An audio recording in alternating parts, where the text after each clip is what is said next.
say, when me left school, me realized Christopher Columbus was an Italian. Yeah, I know why me think he was a Spaniard. That is shows how the thing go. I swear Christopher Columbus was a Spaniard. Till I come out of school, I realized, no, he's an Italian from a place named Genoa. And the thing about it, me get the opportunity to go to Genoa. Go find out exactly about him and which part him did there and all them something. And when go to Portugal, and he was part of the African trading in Portugal when the Portuguese them go take out African and carry them go to Portugal. Because not all of the African them did come across what them call the Middle Passage, you know. No, it's not all of it did come across the Middle Passage. Some of us never set foot in a way you call the Americas, yeah. Some of us go across the Sahara in that hot blazing sun. Yeah, man. Whole heap of history. And we really have to know it, you know. Yeah, man, we have to know it because them write out a whole heap of way out of history already. Whole heap of African values and behaviors and attitudes. Them wipe it out of way and put for them thing. And now we have to live like, say, we don't have no history more than slavery. Enough things. History class, history time, and show you all the connection between Europeans in Africa, Arabs in Africa, and now we say Chinese and American in Africa. I try to figure out which part of them want to colonize again. And if you don't mind sharp, I will leave for them African, we'll make it colonize again. We'll take the break and come forward. It's the man said, thief in the vineyard. We have plucked them out. Serious thing. I want you to listen to this, you know. Because you know we always play these things for your, not only entertainment, but edification. A number of comments have objected to you using the general term the West, and they want you to be more specific because there is no monolithic bloc called the West. It is an unfair generalization, they say. You know, it's strange, if you think about it. It's strange that you don't want me to call you the West. You don't want everyone to be lumped together under that term. It's not my term, it's your term. I didn't come up with it, you did. You call yourselves the West. Western civilization. We all grew up hearing about how wonderful the West is. Western achievement, Western thought, Western enlightenment. You're happy to take collective credit as the West for whatever you think is good. But for the bad things, you want to disassociate yourselves from it. When you're talking about the bad things, then you're like, whoa, what West are you talking about exactly? Who do you mean by the West? The way you people tell the story, people like Douglas Murray or Jordan Peterson or Sam Harris or Richard Dawkins or Hitchens, Christopher Hitchens, all these types, you would think that every European on the continent participated in painting the Sistine Chapel. Everyone painting in shifts. All of you collectively invented penicillin, from the telephone to airplanes, from the cotton gin to the microchip. You all did that as one gigantic team effort. We, the West, abolished slavery. We, the West, gave women the right to vote. We, the West, developed modern technology. You like being called the West then, but just bring up just one of your innumerable atrocities, and then everyone starts looking around. Who, me? Oh, you must have me mistaken for some other person, some other West. Shaggy. It wasn't me. My forefathers didn't own slaves. My forefathers didn't slaughter the Native Americans. My forefathers were just poor, innocent peasants. I have nothing to do with it. Innocent as can be. You want to take collective credit, but you want to individualize a man who killed more people in a matter of seconds than anyone in the history of the human race.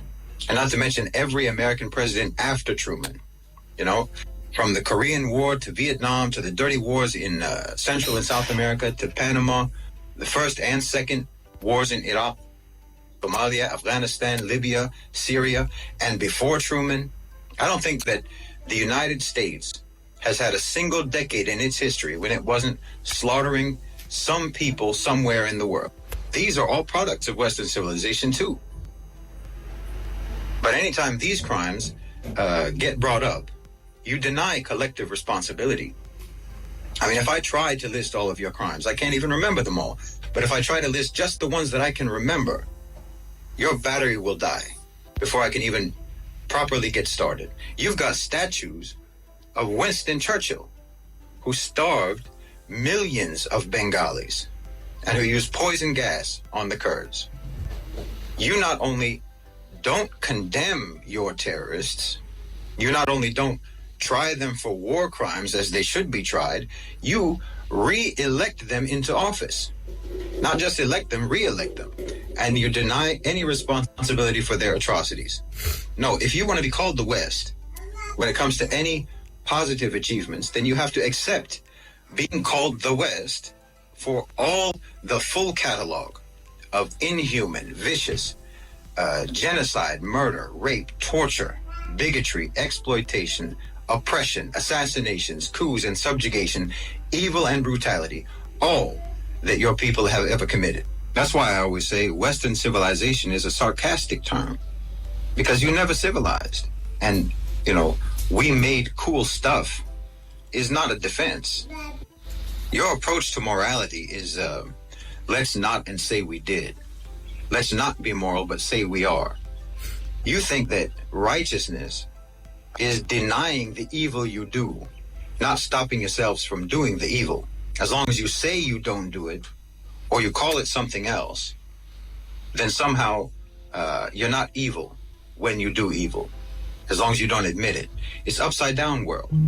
Every day is backwards day in the West. Bad is good, wrong is right. It's no surprise that you think that a person should be called whatever pronoun they self-identify as, because that's what you've always believed. That's what you've always done.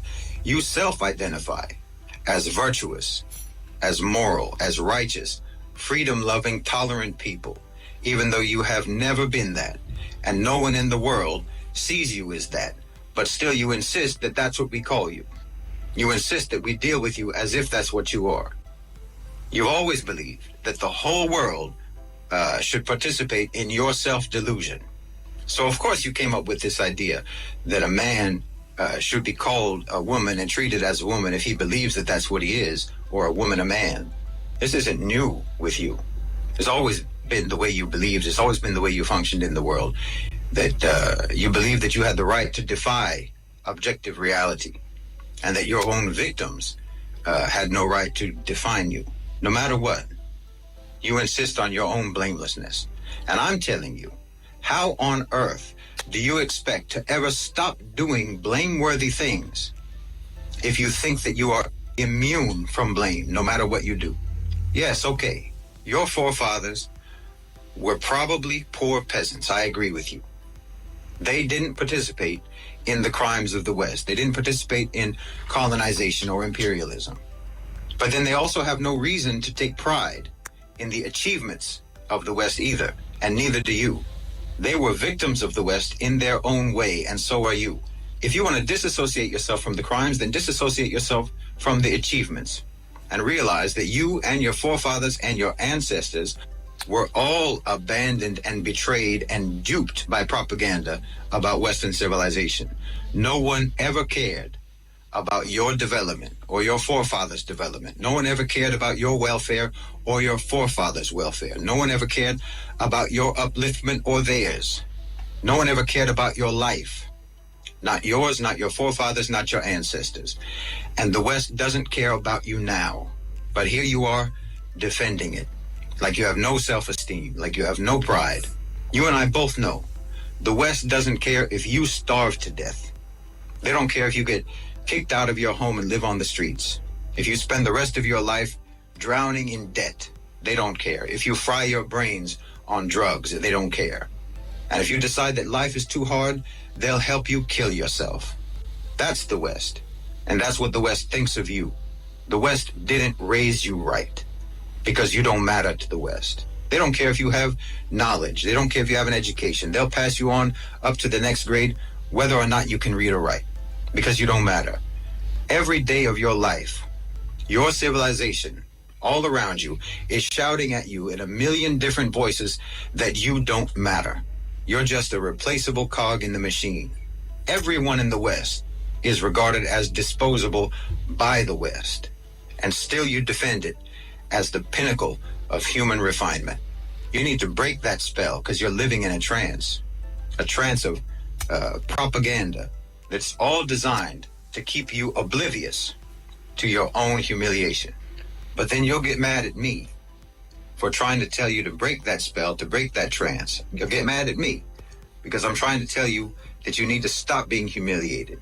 You need to stop aligning yourself with the ones who are humiliating you. You need to stop aligning yourself with the ones that were humiliating your forefathers and that are humiliating you now. And you're going to get mad at me. But you don't disassociate yourself.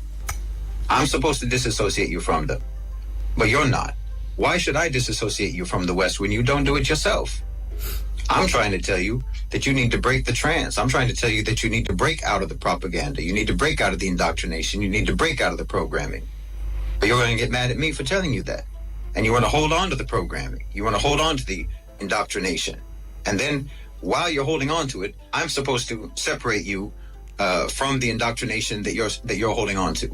So how are you supposed to change? Before the 3rd century, the church in Rome was one of many churches that were scattered all over the Roman Empire. The reason the church in Rome later became the head of all the churches of the world and dominated the Middle Ages was because it joined hands with Emperor Constantine. As a result of Constantine's pro-Christian policies, many people who believed pagan gods converted to Christianity. This consolidated Constantine's political position, and there was no need for the church in Rome to refuse the converts because it was a good opportunity to secure its religious position. After the church in Rome accepted pagan idolatry and doctrines, it was quickly secularized. During the Middle Ages, it was even hard to tell the difference between the church and the secular world. The Catholic Pope enthroned kings, and kings protected the Catholic Church. Opposing the Catholic Church itself was rebelling against one's own country.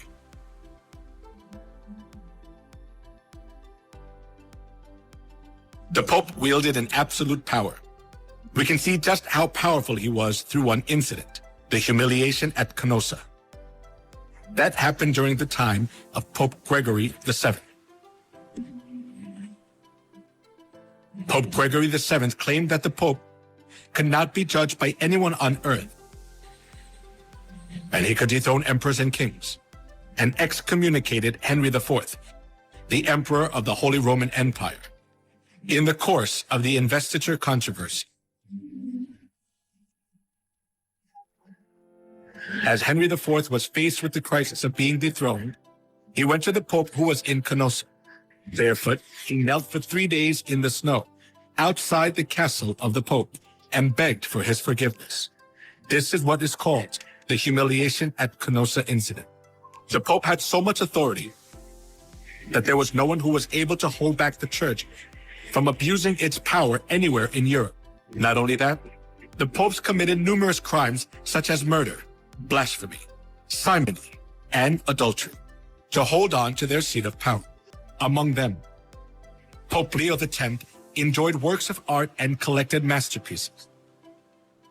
He invited artists like Michelangelo, Leonardo da Vinci, and Raphael to the Vatican and richly ornamented the church.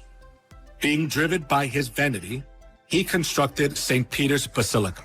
However, as he ran out of money by collecting costly works of art, he started to print a greater amount of indulgences. An indulgence is a certificate giving the forgiveness of sins. The Catholic priest propagated that people were guaranteed to enter the kingdom of heaven safer when they gave more money.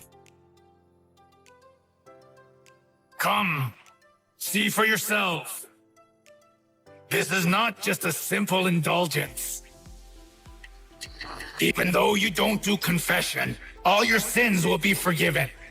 Even the sins of your relatives in purgatory will vanish. Will you just leave your mother to suffer in the fire? Come here, everyone. Come. When you drop the coins in the box and it makes a clinking sound, then the souls will arise from the fiery purgatory. The sale of indulgence was one of the biggest businesses of the Catholic Church, since indulgences was a good solution for those who were seized by the fear of hell. Numerous people gathered to buy the kingdom of heaven. Giotto, the representative artist during medieval Europe, clearly shows the evils of indulgence in his work, The Last Judgment. In the painting, Jesus, the judge, is in the middle and the apostles are on both sides. Heaven is shown on the right and hell is shown on the left.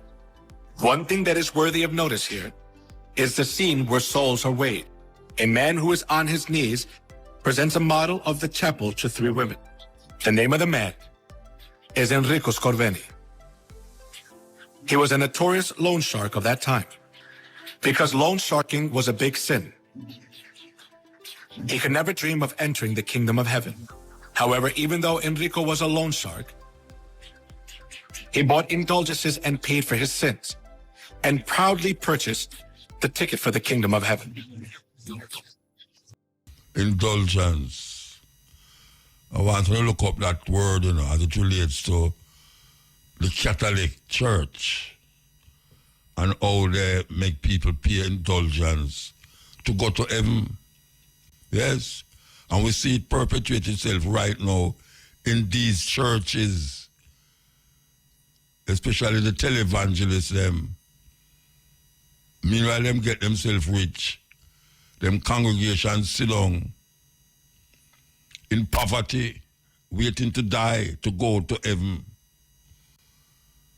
And them call it tithes now. Indulgence, them call it. You give money to forgive, make person or make father forgive your sins, so that you will go and do it again and again and again and again. And him will get your money again and again and again and again.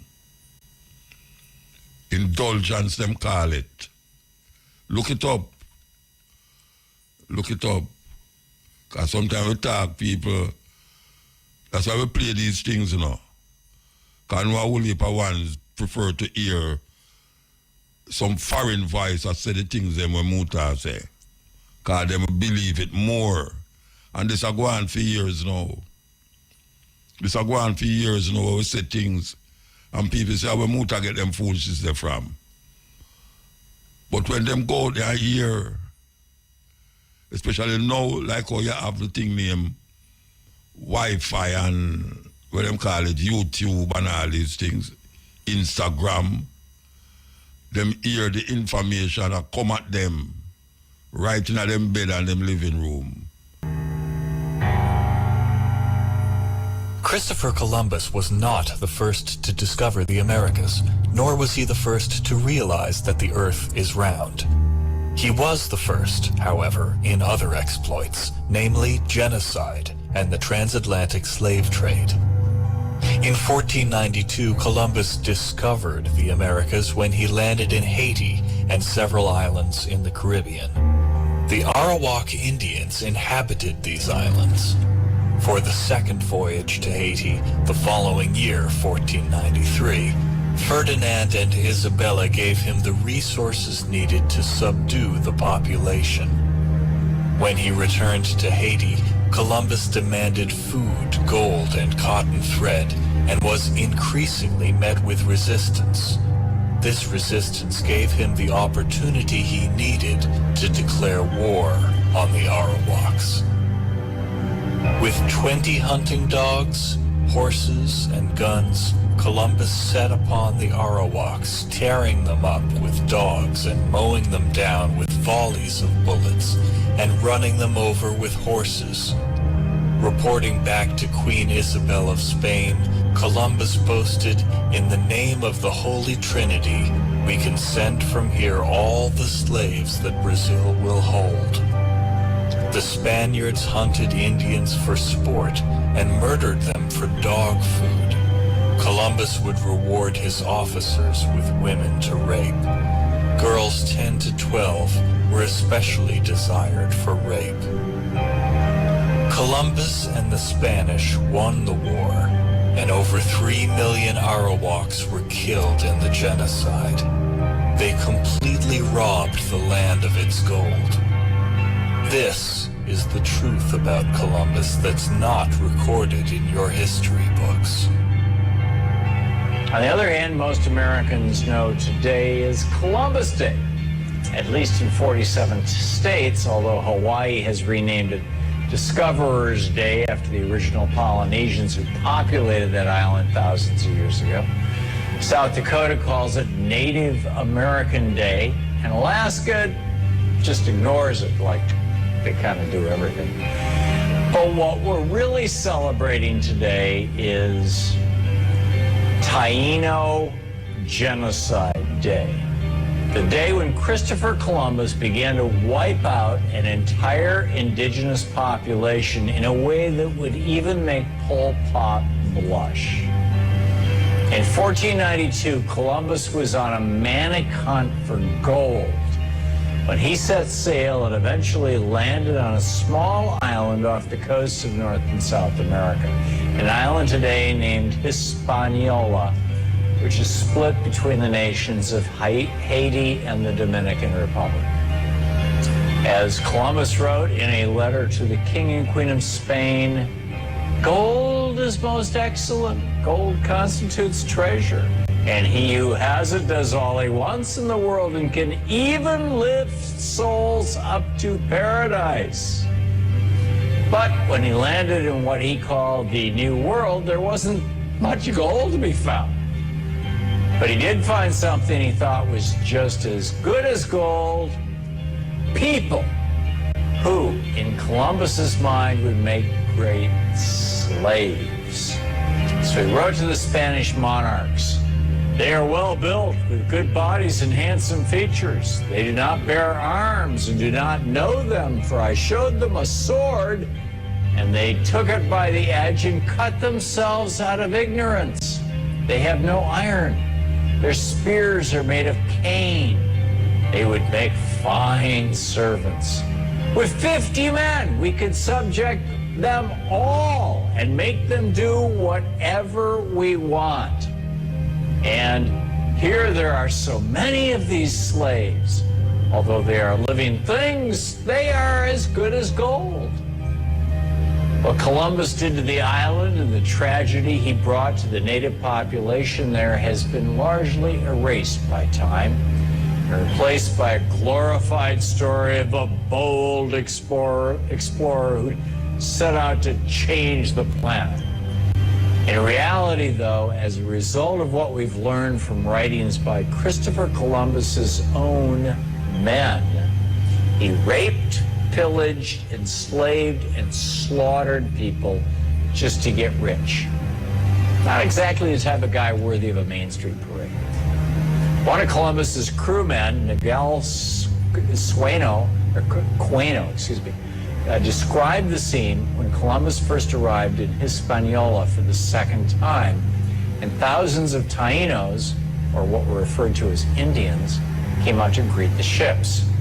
Queno wrote, "When our caravels were to leave for Spain, we gathered 1,600 male and female persons of these Indians. For those who remained, we let it be known to the Spaniards in the vicinity that anyone who wanted to take some of them could do so to the amount desired, which was done." Queno went on to write that he took his own sex slave, a beautiful teenage girl who, in his words, quote, "resisted with all her strength," quote, end quote, leaving him no other choice but to, quote, "thrash her mercilessly and rape her," end quote. And when Columbus's men did good work, Columbus routinely presented them with their very own sex slaves. But that was just the beginning. Columbus eventually started up a global child sex slave trade, exporting Indians all around the world. As he bragged to a friend in a letter written in 1500, 100 castellanos, as the Spanish coin, are as easily obtained for a woman as for a farm, and it is very general, and there are plenty of dealers who go about looking for girls. Those from 9 to 10 years old are now in demand. Eventually, under Columbus's orders, life for the Tyino on their homeland of Hispaniola became so bad that they resorted to mass suicide. As the Spanish missionary Pedro Cordoba noted in 1517, 25 years after Columbus arrived. As a result of the sufferings and hard labor they endured, the Indians choose and have chosen suicide. Occasionally, 100 have committed mass suicide. The women, exhausted by labor, have shunned conception and childbirth. Many, when pregnant, have taken something to abort and have aborted. Others, after delivery, have killed their children with their own hands so as not to leave them in such oppressive slavery. By the time Cordoba wrote those words, the indigenous population on Hispaniola had plummeted from roughly 3 million people before Columbus arrived to only 12,000 25 years later. A few decades after that, not one Tyino was left on the island. An entire culture and people completely wiped off the map and largely forgotten, thanks to Christopher Columbus. Yes. Happy Tyino Genocide Day. Serious history. As we have said, we have played these things for your edification and for you to really sit down and think about it. The things them that you never get in the history class in your school. This is now almost 10 past 11. And to see that you can hear these things on the radio. No other radio is going to play these things. None. May I tell you that? Because this is how we designed this program here. To make the people them be aware of certain things. Certain things. And we're going to talk to this brethren. We're going to talk pre-Islam. Good afternoon, good night. Blessed. Blessed greetings, Honorable Asmuta. Aye, sir. Anyway, supposed to start from 11, you know, but we'll go through still. All right. So I was told about this event that will take place this weekend, huh? This weekend? Yes, this weekend, Sunday 26th, starting at 12 o'clock. All right. Get the people them a run up about it. Yeah. Greetings, honorable listeners. Thanks for the program, Asmuta. This is Honorable Priest Lamont, representing for the Rastafari Mansions and Organization. I am also the administrative representative for the Bobo Ashanti House on the Rastafari Mansions and Organization. I'm one of the representatives. Right here, I am the public relations officer for the Rastafari Mansions and Organization. And I'm here to talk about the Harambe Hall gathering that we're going to have at Salt Marsh on the 26th of January here at House of Seba, what's so-called Little Africa, Little Ethiopia rather. And the Harambe Hall features many different aspects of the Rastafari. All right, tell people which part of the Harambe Hall there, which parish is there? It's in Trelawney at Salt Marsh and Little Ethiopia, Trelawney. And it's going to be from 12 o'clock until about 10 o'clock in the night. It features a sacramental communion section where we will display our sacrament in its various form and quality that it is produced. Ones can come and get their idol or organic sacrament and full joy, a communal moment with the Rastafari family. Rastafari is invited from all around Jamaica or anywhere you are. We will also have, we're introducing a sacramental cup competition where farmers can bring their sacrament, also other agricultural produce. There's also the farmers market that will feature ital produce, organic produce, and also herbs and spices too that are organically produced by our farmers. And there will be a RAGA report, so one can come to the RMO Harambe Hall and learn about what RAGA is doing. RAGA is the sacramental committee of RMO that deals with the sacramental issues.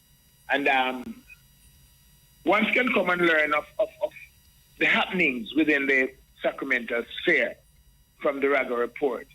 Ones are invited to come and share with the family. This is a space where all Rastafari are invited. It has no special credence. As long as you're Rastafari, you're invited to the Harambe Hall. And we are looking out for the youngsters, moving through Jamaica, hailing onto Rastafari. This is where you can come and learn something about the culture. Get yourselves, energized on the Rastafari liberty. Young brethren, young sistren, come to the Harambe Hall and get grounded with your Rastafari liberty.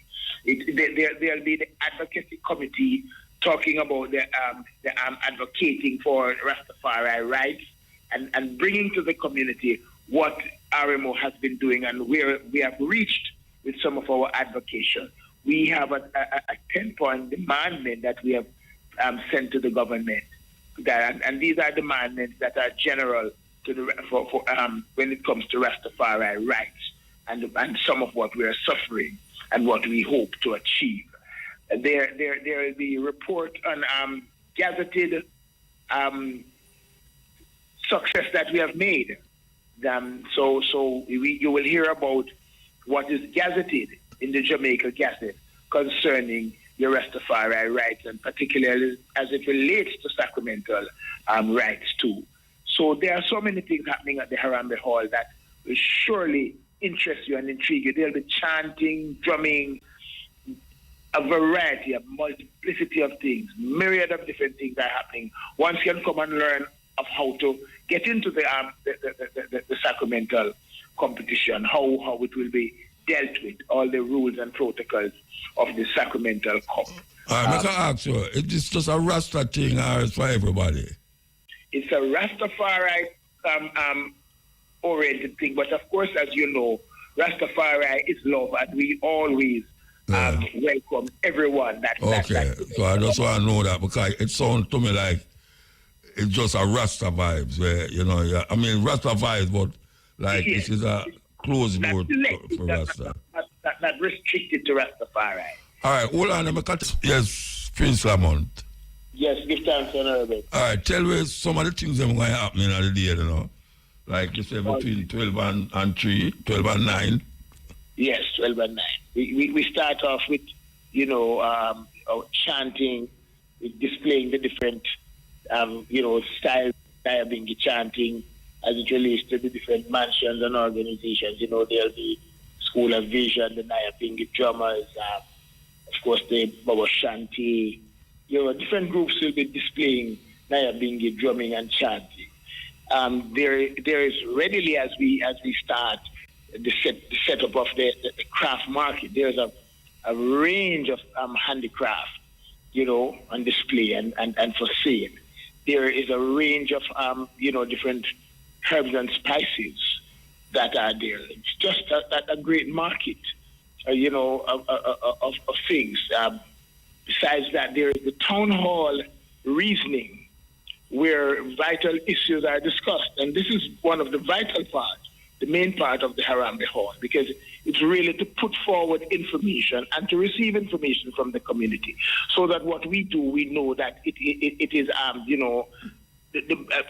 a broad consensus of what Rastafari, really require and would like to see happen. So that is a very integral part of the Harambe Hall. Yeah. The reasoning, yes. There is, of course, the sacramental communion, where that too is integral. People will see, ones will see, as I said earlier, the different, quality of the sacrament, And we learn too that those who want to be involved in producing sacramental ganja, because when we talk about sacrament, we're really talking about our ganja, which is our sacrament. And we aim to let one get a standard procedure of operation in terms of producing the sacrament. And what do you mean? Come again. Where's the standard procedure? I mean, everybody must plant it and do it the same way? Everybody must plant it, yes, because we talk about ital and we talk about organic. It's to be free from all kind of dangerous pesticides. No. Hold on, Virgin. You say it must be standard. Yes. No, when you say standard, it means all the ganja them must be produced the same way. As long as you are producing within the RMO RAGA framework. And that's why we have the competition. So, you mean you mean for the DS program, not just ganja in general? No, yes, for the program. Okay. For sacramental ganja that will be in the program. Okay, all right, okay, yeah. Yeah, man. So there's also, as I said, a RAGA report that will speak to these issues. So we are inviting, ones to come and full participate in these things and learn. Yeah. There will be an advocacy report, a report from the advocacy committee, because there is something good happening with advocating for Rastafari rights, children to go to school without vaccination, children to go to school with their locks, people to go to work with their locks without being oppressed. So these issues will be discussed, and ones will get information and where we have reached and where we're aiming concerning our advocacy for prevention against harassment as you move with your sacrament, on your various movements. So ones will get update too on matters that have been gazetted as it relates to sacramental cultivation and events and so forth, exemption, stuff like that. Okay, so that's this Saturday? This Sunday, the 26th of January. Oh, sorry, this Sunday, the 26th of January. Salt Marsh, Trelawney, Little Ethiopia, House of Sebo. Okay, and that's from 12 to 9 p.m. 12 to 9 p.m., I think, yes. Okay. All right, give thanks, brethren. Give thanks. You're welcome, Honorable Prophet. Man. Yes, that is an event of different mansions of Rastafari House. RMO is presenting it. I did make a call when the gathering was at, I think, Arana Williams Center the other day. I did make a call for ones-on-ones, do some clips, just like where we play upon the program, so now. Some clips, just thoughts about Rasta, philosophy of Rasta, history of Rasta, anything as it relates to Rasta, to be played on this program. Well, I don't see nobody answer me. I don't see nobody say, Muta, I have a clip I want to send to your email or so. So I still have it in mind still, and I'm still opening that door for any Rastafari group, individual who have something to say, a value, not just as settings. Not just as say. We are talking about a value where, just like how you hear we are playing these clips, so we are playing now. If you can make a 5 to 10 minute clip and send it to me email, you might hear it play. And when I guarantee you say, you must get me played. But we know say we want it to be a thing where Rasta out there who do have no microphone in front of them can have a voice also on this program. Because them not going to do it nowhere else. But no other program in Jamaica. Them going to do it. So we just want you to follow that. And for those of you who listen to it, including Twist Lamancha, will just talk to me. If you so desire, we'll call out to Kalamawe when we did that function. And the sister them, who call out to Nanny. Don't hear Nanny say nothing again. And warns them that was in there, in the thing. I don't hear them say nothing again, but it don't mean that you never hear nothing. I give up and say, me can't bother with it. No. I feel it's very important at this time, yeah. For Rasta, who do have a microphone like me in front of them, but yet have a voice. Have a voice. And that is what we're offering. We're offering a voice to the Rastafari community. You know, to just, yes, say the thing and do the thing. We're not talking about music now. It's not music we are talking about. Because we have enough Rasta music here right now to serve it forever and ever. We are talking about just settings. Okay, this is the cutting edge on IRFM. You know, we're supposed to have a guest. The guest. I tell she and say why. She had the guest gone, asleep. But I realized that the guest, out of nowhere, the guest just come forward. So, we're going to put her on after these after the advertisement. So, we could take the ad them and come forward. We have a guest in the studio, live and in living colors. Long time we do have a guest in the studio, you know. Yes, long time. Her name is Aisha Madamali Hope. And she's a teacher at Kingston College. And she has been a teacher in other places. Maybe she's going to tell you about it too. But the reason why she's here, she said she's on day off. But from when she come here, it's pure work as she had up in school, so I don't know what kind of day off that.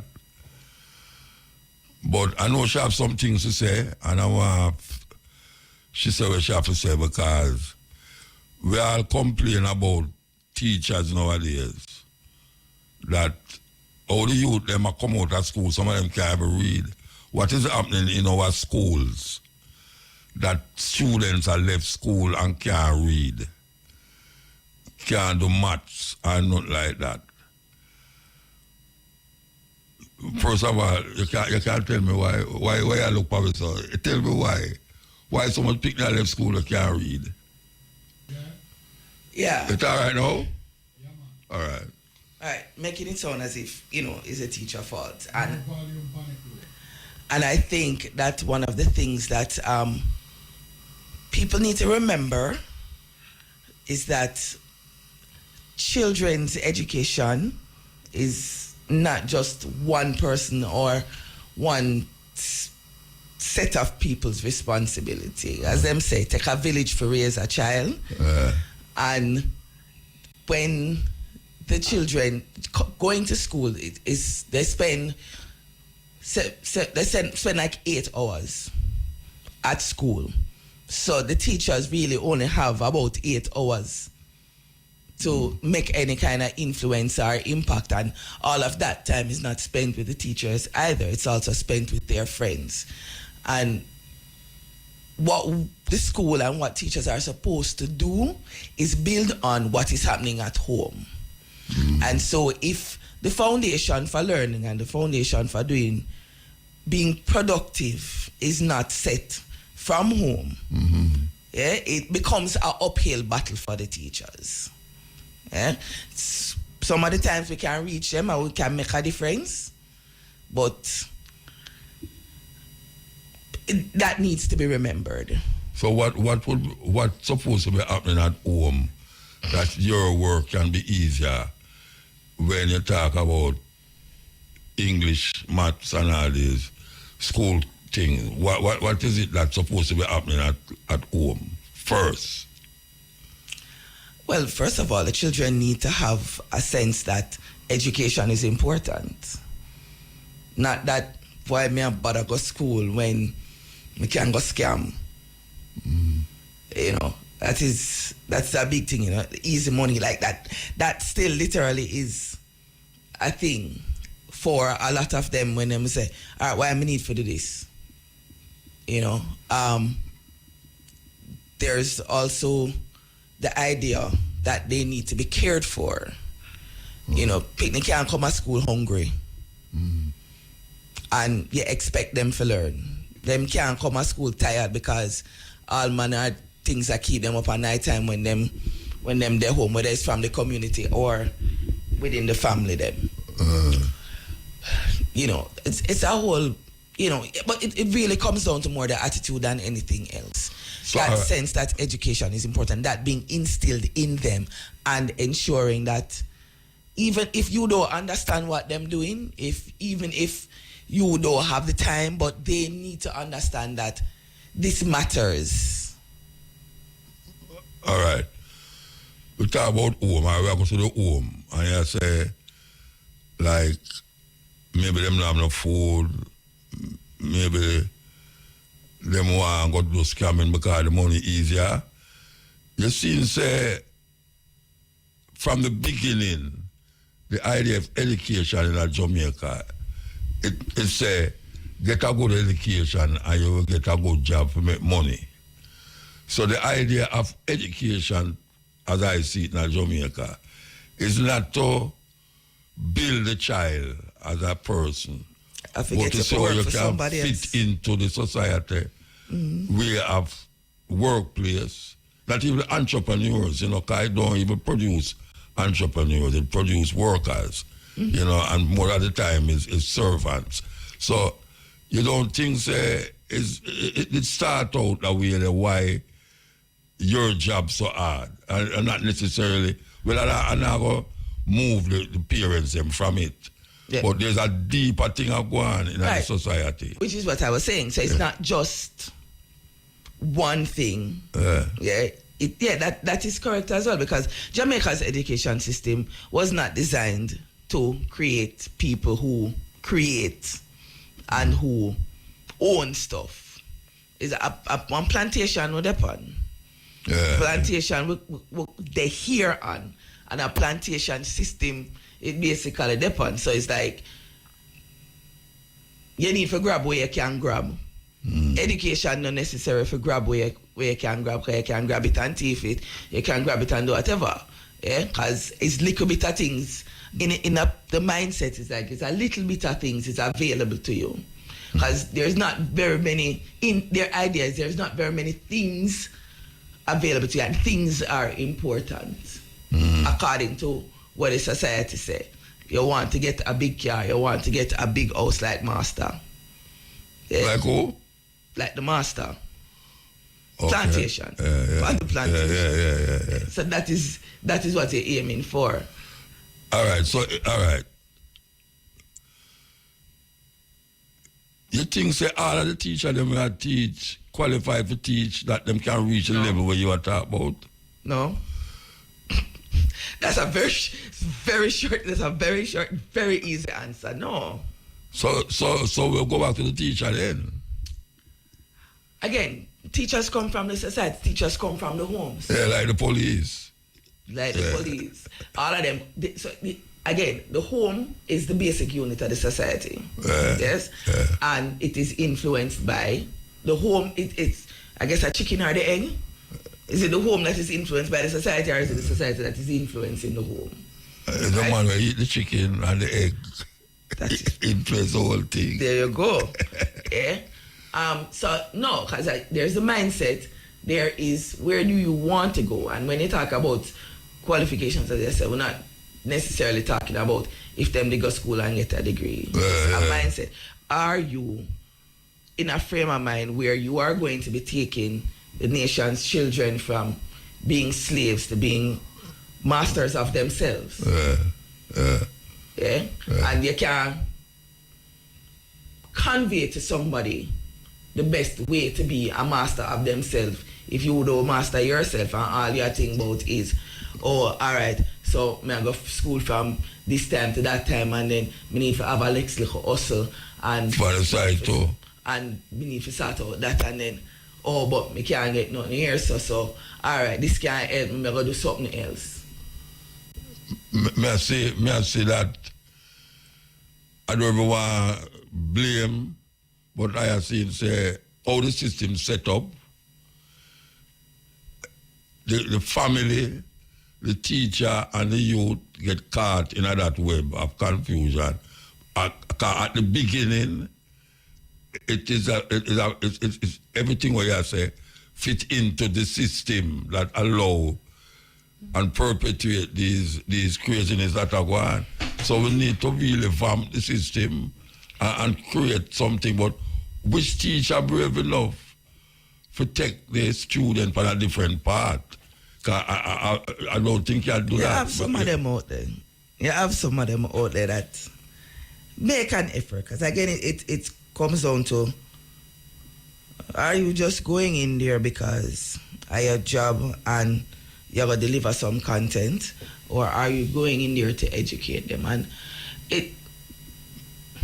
when you think about it, it's like one of the things that for the teachers that I know, who, when you're reasoning with them and trying to make a difference, one of the things that we tend to hold on to is, if we can reach one, then at least it make a difference. And sometimes we reach more than one, you know, and them come out and their mindset change, them working on a different path. I mean, this is when you talk, when you get to know the teacher them. You mean as in me or with the student? No, you as a teacher. Yeah. No matter about you as a teacher relating to our next teacher, you know. Oh, and, yeah. And how the teacher, is the teacher able to move from the society where we are talking about and continue a journey towards the student and not fit into the society that is creating the problem? You understand what I say? Or more trying to work through the system. Because the only other way for that, the only way for that to actually really truly happen is to create a whole other system. Independent of what is happening now. So you can't maneuver yourself in the system. Because you have some people that say, like they say, boy, Muta, why you not going to be a politician, man, and run an election? And I say, I couldn't really go join JLP or PNP because the two to me are the same system. So you have to create your own system within the system to understand what you want to do, to revolutionize the system. So what I ask is that within the system as it is now, is there any possibility of, even though the system is what it is now, that some teachers could rise up in that system and revolutionize it, or they should have to go really throw it, vamp it totally, or just, I don't know, start a new school, kind of school? That would be the most, in terms of to see an actual, like a immediate, for there to be like an immediate change, that really is literally what it would require. You know, and not just,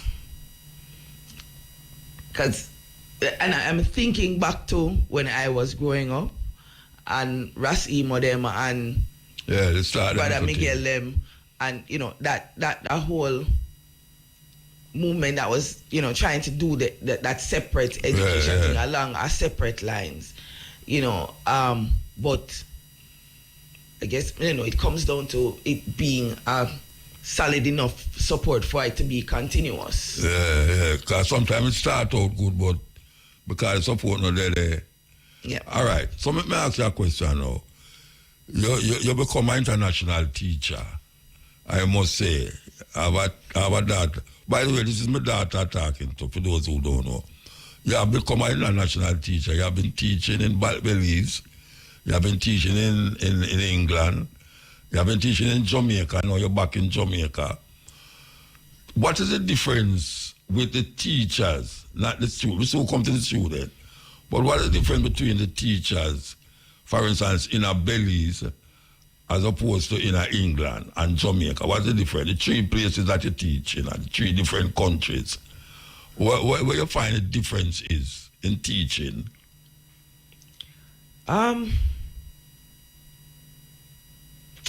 I think from a teacher perspective, I would say one of the biggest differences is the class sizes. What? Class sizes. In terms of being able to teach. So Belize is twice the size of Jamaica, but their population is like 400,000. Yeah, we are 3 million. Yeah. Yeah. And half as much land. And what that causes is like, I remember one of the times when I went to KC, when I did just go KC, I remember one of my first exam, grade 11 classes, I had like 50 odd students in the class. In a KC? Yeah. You teach 50 odd students? Yeah, CXC class, not just regular class. Yeah, 50 odd students in the class. And that class, like literally almost every day, the class, if any day when the whole of them come at school, the classroom will overflow. Yeah? And that's a one teacher, you don't have no teaching aid or anything like that. So it's just you one with the 50 odd picnic them. And that is not an uncommon occurrence. At the primary school, that is almost standard. Yeah? So that is like one in a high school too? Or just a primary school then? No, I'm saying in the high in the high school, on average, the class sizes are between, if you're like between like 35, anywhere between 35 and 45. That's how in a Jamaica. Yes, like now the class size them when I deal with now is the smallest class, so that'll be like 40. You teach 40 picnic every day? Me personally, no. No. Me personally, no, and that's because of the program with KC. I try run because I maths me teach, but like for the maths them try cut down class because Ministry of Education will tell you that the student to teacher ratio at the high school level is supposed to be 25-1. Yeah, but one of the problems that the school them have is every year the ministry are sending more and more students to the school them, and the school space them now get no bigger. Yeah, or the teacher them now get no more teacher. Yeah, that's a whole lot of it. Yeah, no, yeah, I'm not going there, so but yeah, that is all right. So now in a Belize, so like on average the class sizes were like 20. So like when my son was there, because he was going to stats. And he didn't like it there because a technical school and I'm handling him my deal with and everything like that. But the subjects he was doing well in was like agriculture. Yeah. And them subject that him and art and that him I get him 90s and 80s. Everything else are like 20%, 30%. He went to Belize, and for me that was one of the biggest things them. Him go Belize and him drop in a class where I think I like about 16 or 17. Oh yeah? Students in him class, yeah, and him start top the class. Him top the class, him start the cooking, him start excelling at that, and the whole of that take off like him grades them went up. So apart from the teaching part of it, it makes it easier for the teacher to be able to reach the student, each of the students, not just the students, but to reach individual students. Yeah, you remember them name? Can remember all of them name, first and last name as opposed to just last name. And you can remember them. It's easier to do that. It's easier to identify the issues that they're having and to be able to meet them at that level. Yeah. It poses different challenges, obviously, because like Belize is a bilingual country. So, that's the next set of things that, that make you have to adapt. Being in an international space. But, so those sorts of things, because in general, education, they will tell you, differentiated instruction, catering to the students' needs, student-centered learning. When you have 50 odd picnic in front of you, 40 odd picnic in front of you, it's kind of hard to differentiate if you cannot identify what it is. one of the other things with Belize too is them always say that when Jamaicans go places, them excel. And part of it is Jamaicans, I'm gonna say it again. Yeah, the slave mentality in terms of say you need to get up before the crack of dawn to start work, and in a headspace, you're not supposed to don't work so till the sun go down, and you have to fill in as much work in them hours there as you possibly can. It literally translates to what Jamaicans do when they go elsewhere, where it's not as rigid, and you do there's not that greater requirement for your time and your energy. Yeah. So like Belize was not a plantation state. Yeah. It was owned by the Spanish, and then the British did thief it. The British thief it. Them never get independence really till the 80s. But like the black community that is there, the Garifuna them, they were never slaves. Indigenous people. Yes. So them that kind of mentality, it's up there. In one aspect it's a plus, in another aspect it's not necessarily when it comes on to education and their attitude towards education. It's kind of similar. And to be honest, it was also similar in England. So when we're talking about... So in England you have the same amount of the England population going to the class? My England classes were about the same as Belize on average. Okay. But for some reason they kept giving me big classes, so I had like 30. So like they have the seats in the you have 30 in England? Yeah, like 2 of my classes I had 30 students in. They come back to Jamaica, they're coming back to Jamaica. But the thing with that though is, even though I had 30 in there, once they've identified that a student has learning challenges, learning difficulties or whatever, there were teaching assistants there. Okay. So I was not like the only adult in there. So like when I was teaching at Meadowbrook and I had the 2 blind students in my class, and me saying... You remember say a teacher at Meadowbrook too, you know? You're a traveling teacher, man, gypsy. I mean, one did have to deal with them. When we got England, I had a blind student in my class too. I knew how to deal with him because I had the experience of dealing with him. But like the resources that were there, you know, it was a little bit more was available, and he had a dedicated teaching assistant for him. Yeah.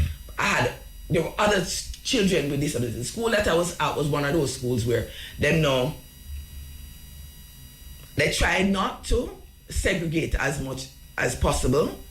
So when Jamaica would have School of Hope, where children with disabilities and stuff would have gone, there are not very many schools like that there.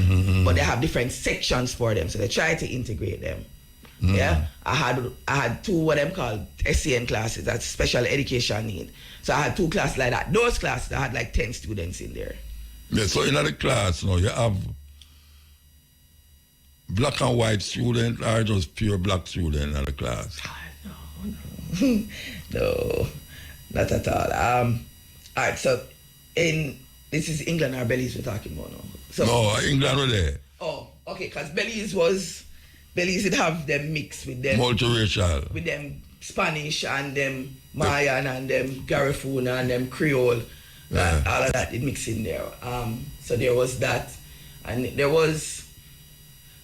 that did pose some in terms of racial issues and stuff like that occasionally. Not as great. England was like literally more of a melting pot. Like when Miss Lou did say it's in a full effect. Colonization in reverse. Jamaica colonized in reverse. But not just Jamaica alone. Yeah. Like Nigerian. Everywhere where England did colonize. Yeah. Yeah, take me from that. Indian them did it. Yeah. And them find in your class. Yeah, man. They had the Indian them let me not say Indian, because they were Pakistani as well, and they do make that very clear distinction.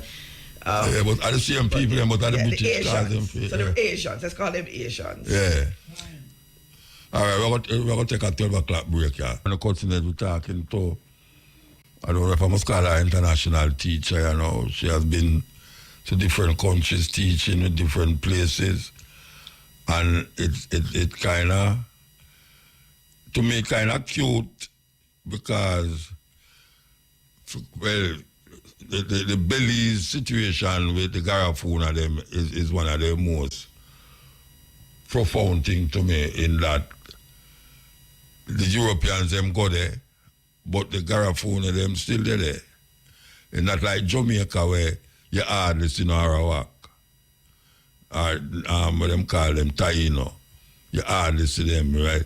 When you go to Belize, I actually go Belize and go up on all the pyramid them down there, with the temple them and all them something there.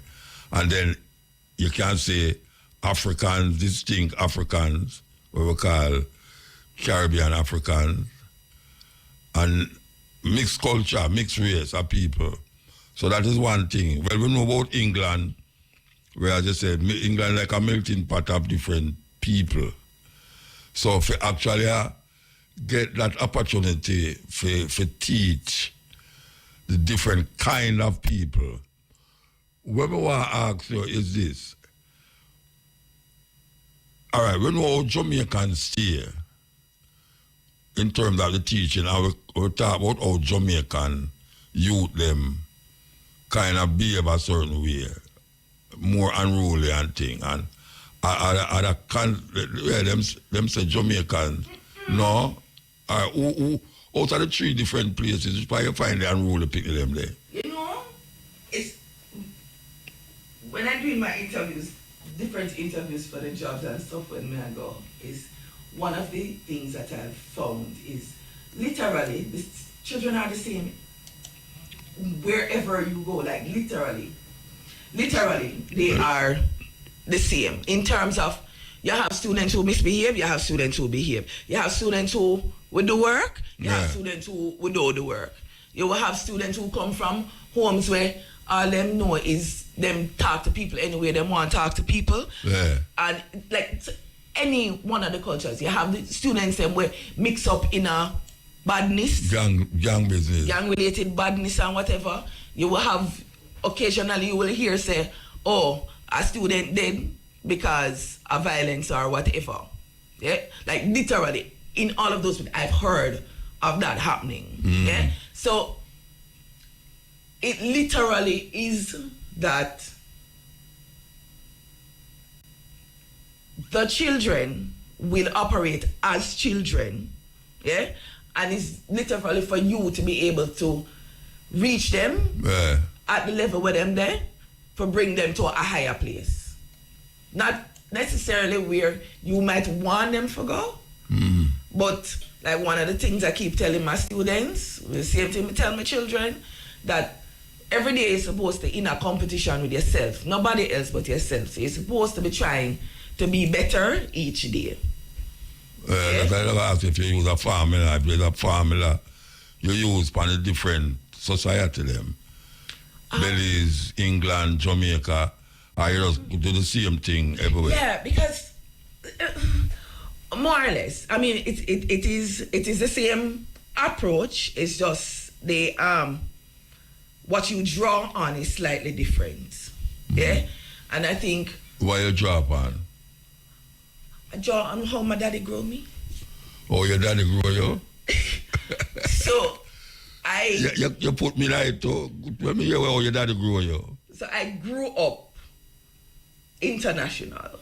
Okay. Right? So from a very early age I was traveling. You was touring with me all over the world. And I think one of the things that put in my head is literally, as me say, everybody in the world are just basically human beings with the same basic needs. It's just how the context in which it is. So if you're cold as opposed to you're there on a tropical island, or you're there in a very hotter tropical continent, yet you're still a human being. You still want better for yourself. You still want better for the people around you. You still have to work towards that.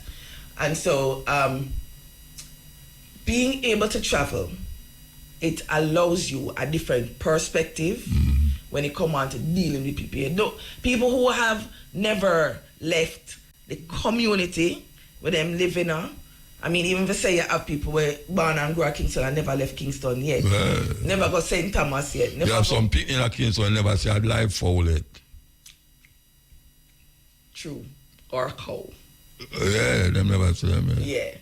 So, being able to expose, and the reading is another thing as well.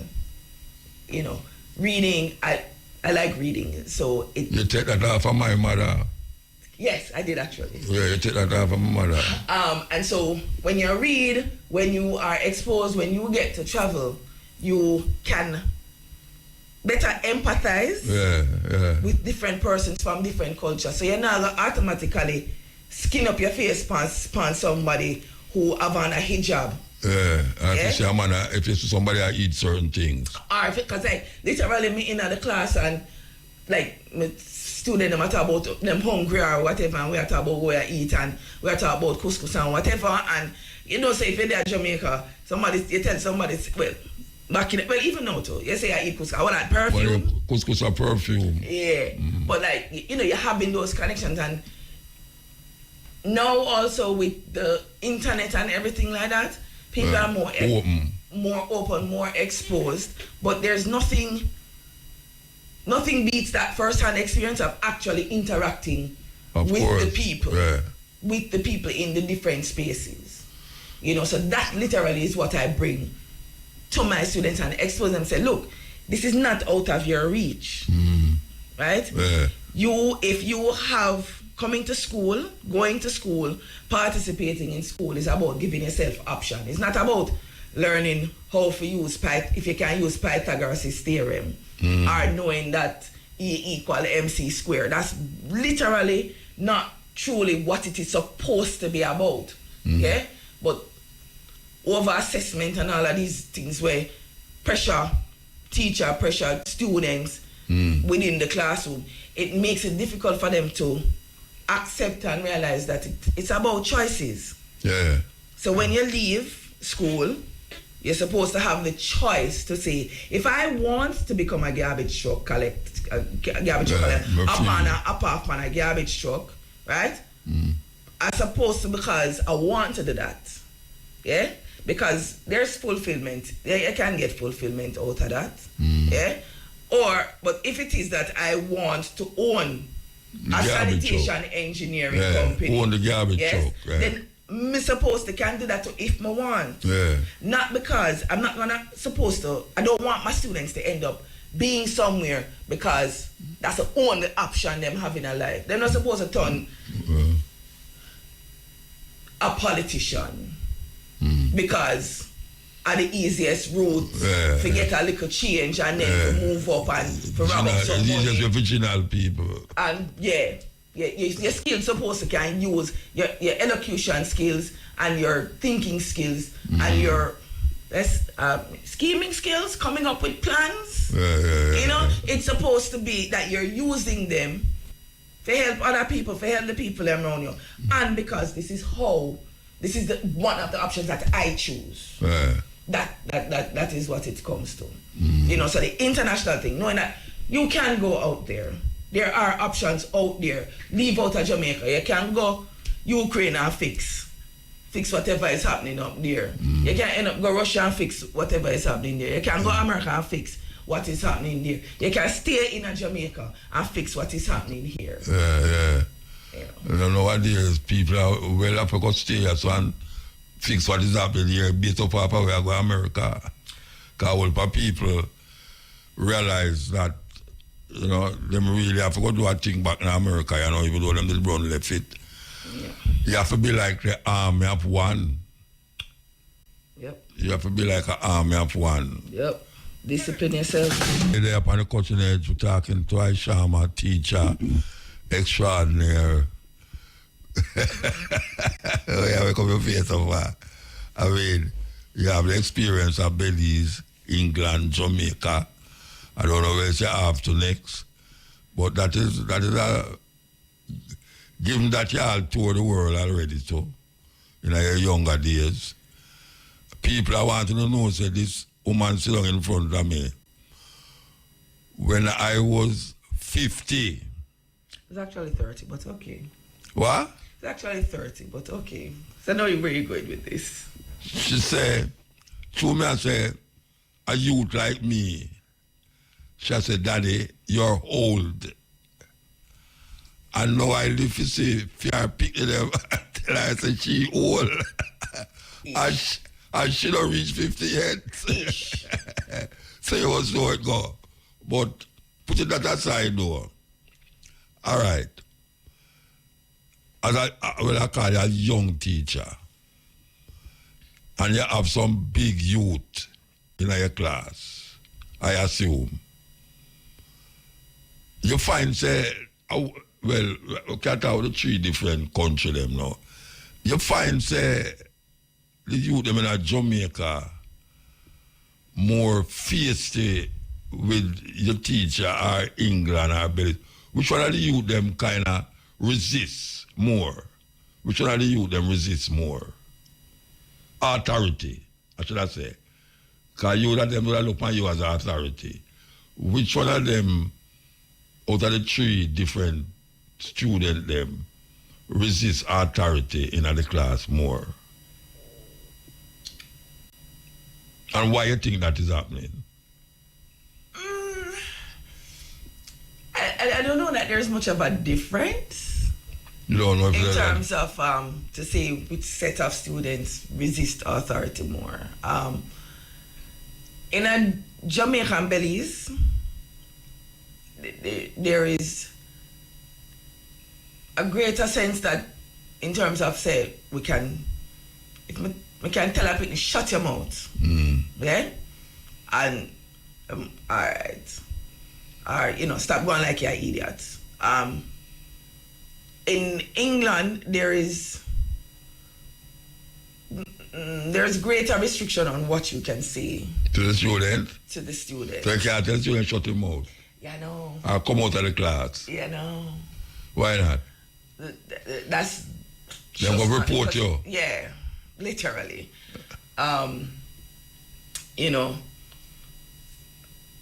Yeah.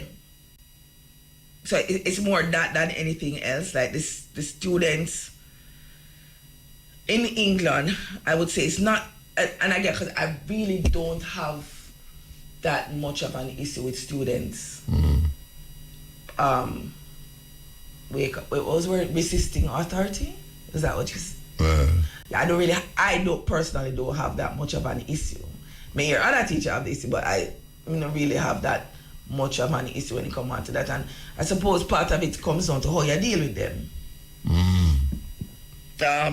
Well, so how you deal with them? You treat them like people as opposed to something below you. There are teachers who, because them a picnic, then alright, me above you, so therefore. So that's a part of it. You treating them as a human being, say, what you don't want for yourself, don't do it to a next person. Yeah. But I would say England in the sense that there is a greater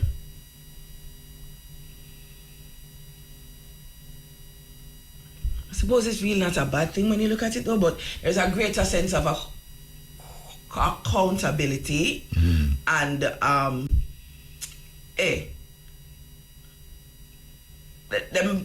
them quicker to take the picking them word than the teacher word in terms of if something for happen.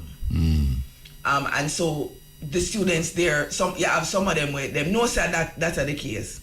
And so literally you will have more instances of students saying that this happened when and them use it against the teacher. Yeah. And them know the law they say them them will get the right.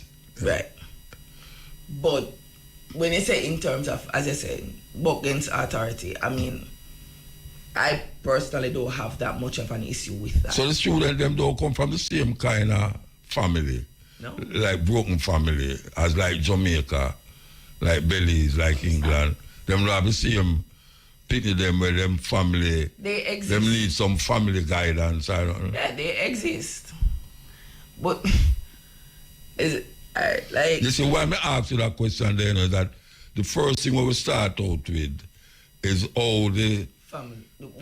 what the family have to do with how the students reacting at school, you know, and we shall say the family, sometimes the teacher, we talk about the teacher relationship with the student, and the teacher and the student relationship with the society.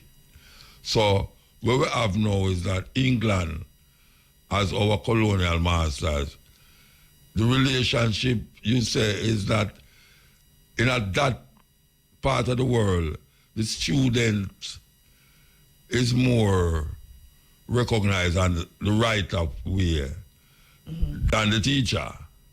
If the student can put up something and say, she tell me this, then would I more want to believe the teacher. In a Belize, it's like Jamaica. Right. If you talk to the student, you can't tell them to leave the class or something like that, right?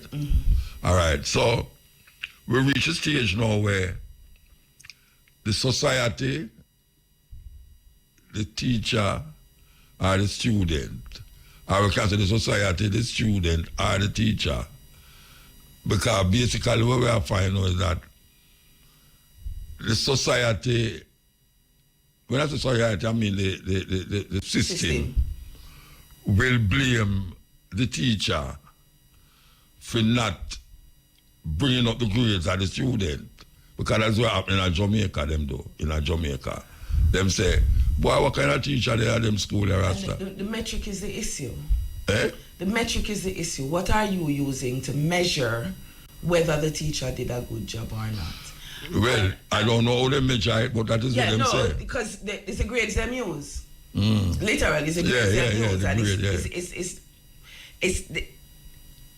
this is something that you hear it talk about. When they're at Teachers College, you hear them talk about it, but it is not put into actual practice, because at the end of the day, society is going to tell you that it's the numbers that count. How much money you have, how much grades you have, how much degree you have, what is the quality of your degree, and there's not much consideration for how much improvement has been made, right?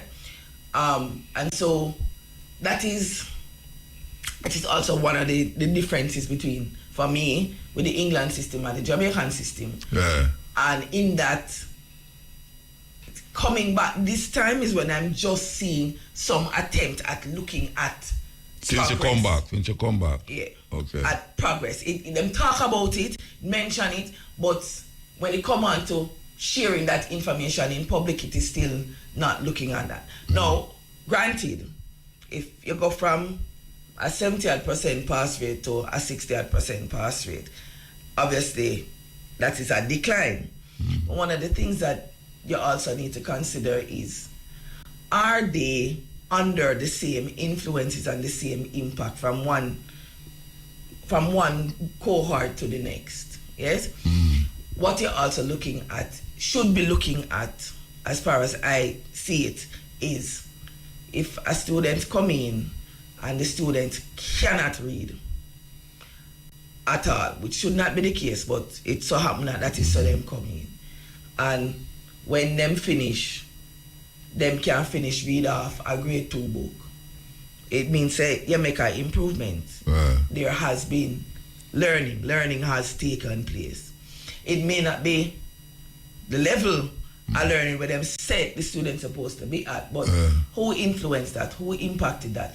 Is that the teacher? How? Which teacher? How is that going about? And I think that is not being recognized as much, because by and large, right, the schools where the pick them don't come in with 90% already, 90%, them done at a particular level. So yeah, you're supposed to look for see if them go down, but the improvement is what needs to be tracked. Yeah, how the teacher interact also. So the students' attitude towards learning is something that is a little bit more difficult to monitor and track, but you also want to consider that, are you influencing the student to become an independent learner?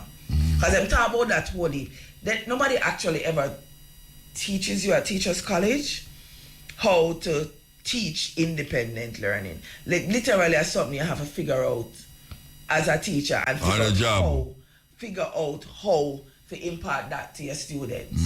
You know, because what you want is, like, if no teacher is there, what is the attitude in your class? If something happens and the teacher can't do that, will the students in your class settle and continue to learn? Will they independently go out and say, okay, this is what I'm supposed to be learning. What are the avenues for my learning? Right? I mean, I tell my students all the while, let YouTube be your friend. YouTube is not just for music and entertainment and whatever. Anything where you want to learn, literally you can go look on YouTube and go watch. Greater than the human brain. Yeah. As it relates to information. As it relates to a repository of information. Like literally you can go in here and access it. Yeah. And that is something that I have to teach. Well, I don't have to, but it's something that I choose to teach my students. How to use a YouTube video to learn. Because it's not just sit down and watch. Oh, you do that? That's beautiful. Because I always said it's on the program. Wow. The same thing that the iPhone and the computer, the memory in there is more than what a human being can. Yeah, man. So you need to use pause it. You can yeah, that's why sometimes when I say something, I say, go and go look on your YouTube and find it. Don't expect me to go tell you the whole thing. Or Google it. Yeah, because I put something to you, and you want me tell you the answer to the thing. Oh, yeah, no? You must go to the work. And that is something that that my students get upset with me all the time about too. Because you left it to them to do it. And I'm not going to say to you, yes, do you think you are correct? Did you do it correct? Did you do what was supposed to be done? What you did, will it work all the time? And I know, like, some students get frustrated with that because and it's one of the things that when you talk about stifling creativity, like teachers will do that too. Like even in the maths classroom, right? All right, so you're supposed to add that first, then divide that, then do that. But at the same time, is there another way that it can be done? Yeah, I could take a time, bro. I should take some call, you know, to see if anybody want. All right, Mota. Yeah. Yeah, so, you know, say, I kind of want to jump into the argument a little bit and see if I can say two things in regard to all the way you talk about with Aishi. Of course. All right. So, one of the first things where I want to mention, and me I kind of go a little way back. In 1962, as we would have did know, say, Jamaica gained them independence them time, the thing. So, we have what we call, you know, over the years, different governments do different things, and after a while, them come up with this commission and investigation and whatever. So, in our history, we have a commission which was put forward from back in the early 1970s, the DeCosta Commission. And the commission, then, it was to look at some things where it go on from the early part of the 1960s, just after we get independence. And it was focusing on, in other time then, like about 1963, so Jamaica get a loan from the World Bank of like about some $10 million at the time. And that loan was supposed to be used for build up the school infrastructure, build new schools and all of them things there across the country, with the aim and the intent that by building these schools, secondary schools, you would be able now to improve the education of the young upcoming population in this newly independent country, with the whole idea that building that intelligence and that workforce now are going to propel the country onto greatness. And that commission now was looking upon the whole thing of how that money was thwarted, and them they just basically thief up the money.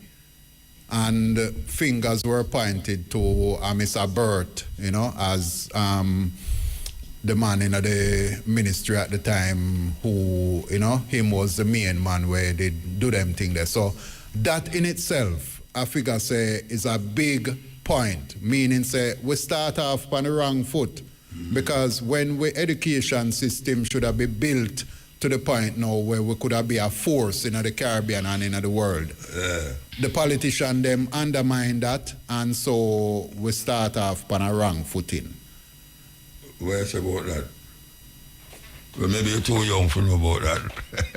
Yeah, and so I want to go on now from this. So I just did mention that first. But somehow what Aisha said now, I want to agree with her in a whole lot of what she said. In terms of when you ask her about the teachers and the interaction with the students and all of them thing there, So how them go about them teaching. And may I say these things now because may I kind of get a little bit more insight into teaching in a little bit, not because me in it, but me close to somebody now who involved in it. And so you find now that the thrust from the teachers' colleges and the people who are train these young teachers is now what them call a blended approach with the whole idea of you have different youths in our class and all of them have different varying backgrounds, different levels of understanding and whatever. So how you get across now this lesson to them that all of them are going to understand. So you have in the class a youth who can read well, and you have a next youth who might not read so well, but him draw good.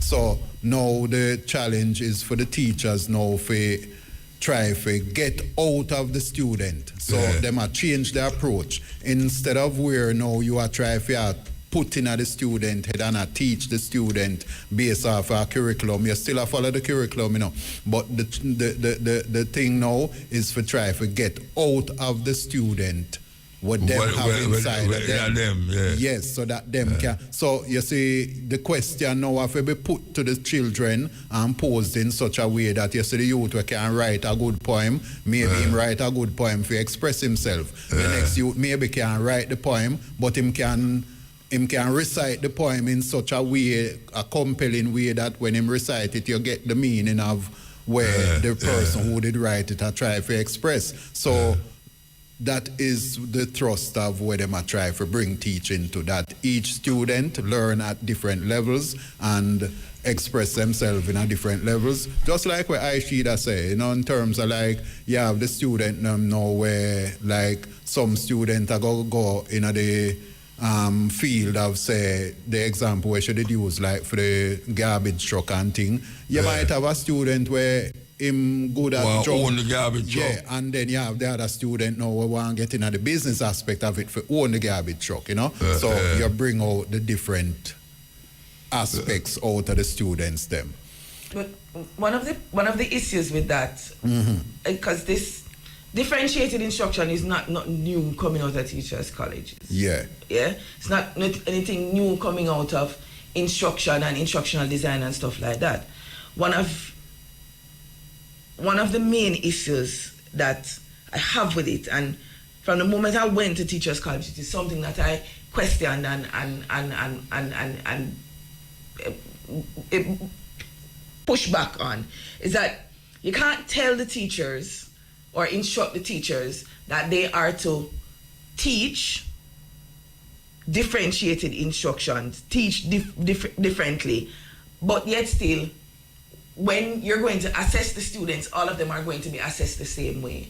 And what they call it is alternative methods of assessment. And the reality of the situation is that education system anywhere, there is not a great emphasis on testing in alternative ways. There's this meme that one standard picture that test. You will see where you're gonna get a test, and the test is that you need to be able to climb the tree, and you have an elephant, you have a monkey, you have a fish in a bowl, right? And that is part of with the whole system thing. Systematically, you can't be saying that, yes, we acknowledge that there are students who learn by doing and there are students who learn by this, but then if a teacher is trying to do alternative assessment, they're still being told that no, them can't do that. No, because the students still at the end of the day, the benchmark what them are going to use. In Jamaica is CXC. In England is GCSE. Them still are going to do the same exam. Yes? And yes, they do make facilitations for students who need extra time but who need a scribe or whatever. But like, you can't look on a student, an art student, for example, who doing a bio paper, and the instruction is to draw a skeleton. And when the student go draw the skeleton draw, labeled accurately and everything. But the child drew the skeleton in motion, like the skeleton was dancing, right? So it never, the same stiff one like that, I ever tell the picnic, say them have to do it over. Right? That whole aspect of it is like literally still a challenge. And the time also, when the Jamaican schools are, by and large, the students are over-assessed. Okay? Like them get tests during class, them get tests thing there, them get tests in the middle of the term, them get tests at the end of the term, and it's not just that you're saying, okay, you're testing them as purely formative to see what they have learned to fix it. You literally don't have no time to fix it. You literally don't have no time to fix it as a whole. You have to put things in place to try for hope say them learn how to learn independently. That once them get this number grade, there's not much opportunity to change the grade within the same thing. Because at the end of the year, they're going to get a grade where say them GPA at 2 point odd, because at the beginning of the school year, them that go through war that go on, or them and them couldn't get for study, them couldn't get for come to school pan time, and them that fear duck out, or them that fear try to go from yard to yard, and so them grades in the first term there was like in the 20s. I know because them can't learn, but then that's going to affect whatever else them want to do. And nobody now going to ask what were the factors that caused the student to do that. Yeah, the teacher might ask, administration might ask, maybe the guidance counselor, if the guidance counselor catch up on it, might ask, but society now going to ask. Society not taking into consideration. Yes, very good yes, point. Man. And because like inspector just come on my school, yeah, and because I'm responsible for the data down there, and we're looking at tracking the students in there, and literally when you're looking on the set we graduate last year, 2024, them in the middle of the pandemic, at the online class, now get figure class, now get figure school, and I think when the government is talking about how the pass rate drop, the national average pass rate drop, I think for maths must drop down to 16 or 18% or something like that. Yeah? I think, yeah, it's bad. But never say it no bad. Nobody at this youth say it bad. But there's an underlying thing I go on. Them now push the part right there. You will hear them in some little corner say, oh, we need to what were the mitigating things that we did to combat the effects of the pandemic. But nothing practical was done. They never build no extra spaces. They never do no major pull out for students who did not miss school because they never have no device. Oh, no Wi-Fi, no there them the whole social inequity. Nothing was done. We did just expect those children to drop back up and continue. Once you come back to school, to drop back and continue. And then you have people who are going to tell the picnic them say, oh, you can't do this, or oh, you never do that. But why? Why was that happening? I wonder if anybody out there wants to say something in this conversation. Because the program's so done, you know. So if you have anything to say. All right. So I just make one more point before we start taking the call them then Muta. So just as we mentioning that here now and where Aisha talk about you know. Aisha, I know, my you know. And as me I say, Aisha, and as me I say about like the whole social inequity and all of them things they know. So part of that now too have to do with the schools them and areas where schools there and all of that, because it was mentioned before, like you have the school them now who are top school them and all these things, and you know them do and them students are do well, and you find that these are the schools now we have great past student associations associated with them. Traditional school them traditional schools. But then you have the other schools them now where they in a certain areas when they get the support as much as them should.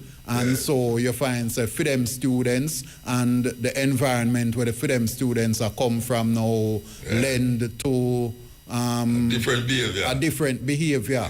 Yeah, man. So that is a whole thing in the thing too. Meaning, say, for me, I find it strange and weird when, like, even when me there now down on the North Coast, so you have in my vicinity 1, 2, 3 high schools in a like about a 15-minute distance, driving distance from where me there.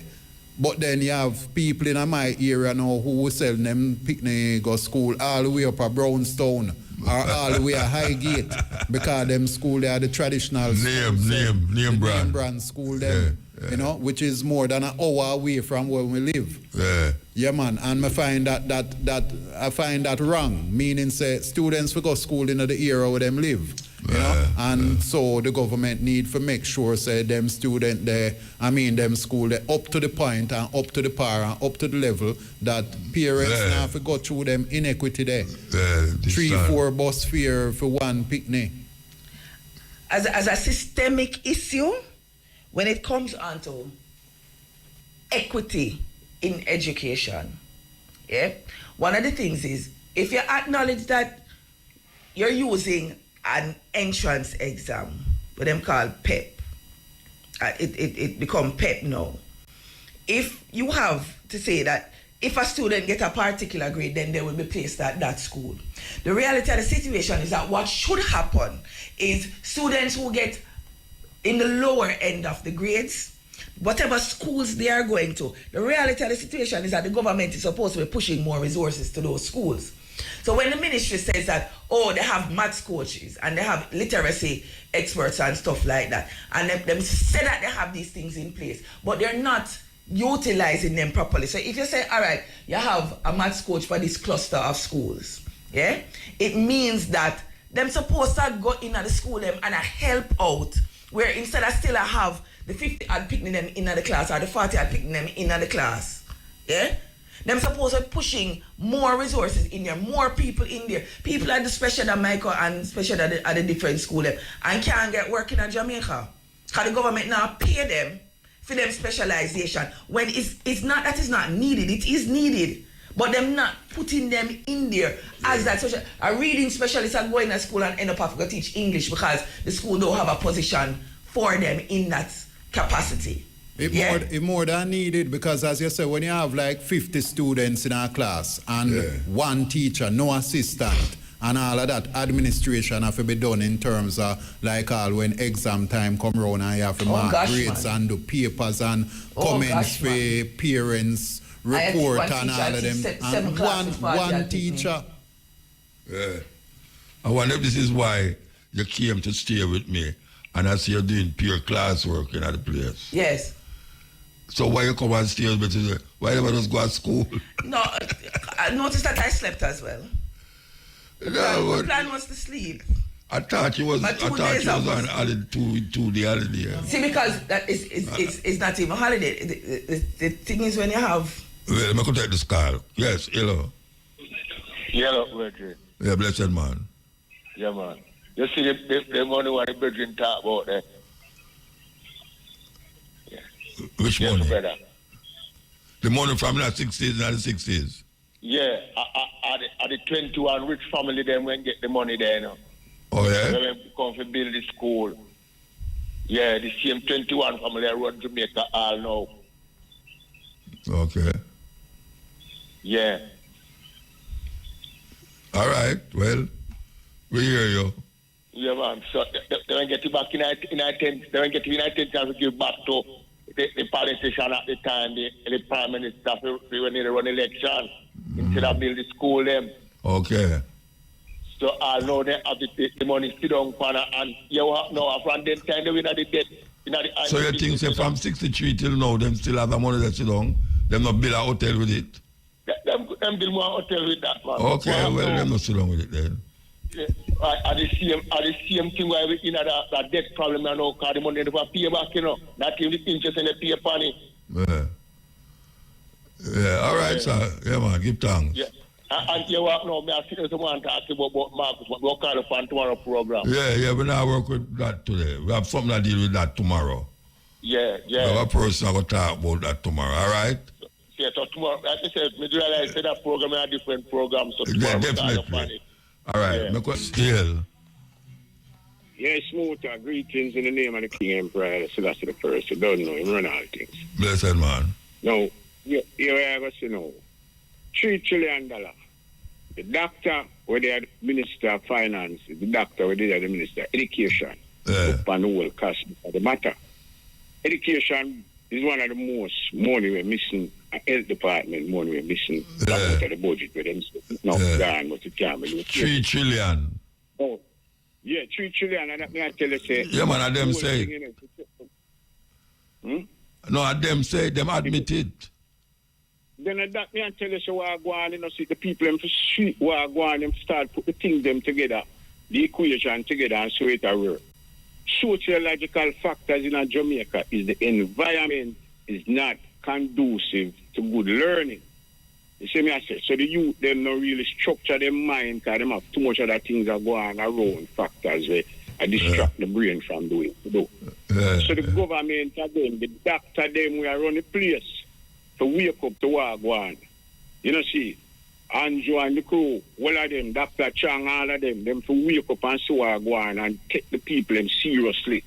Because we can't afford this what go on, you know, because when they matter about what 37% for certain subject matter, maximum say they are what 37% or whatever it did. We not go low that. We not go low that. Like me tell you all the while, so Rastafari come to liberate the people, you know.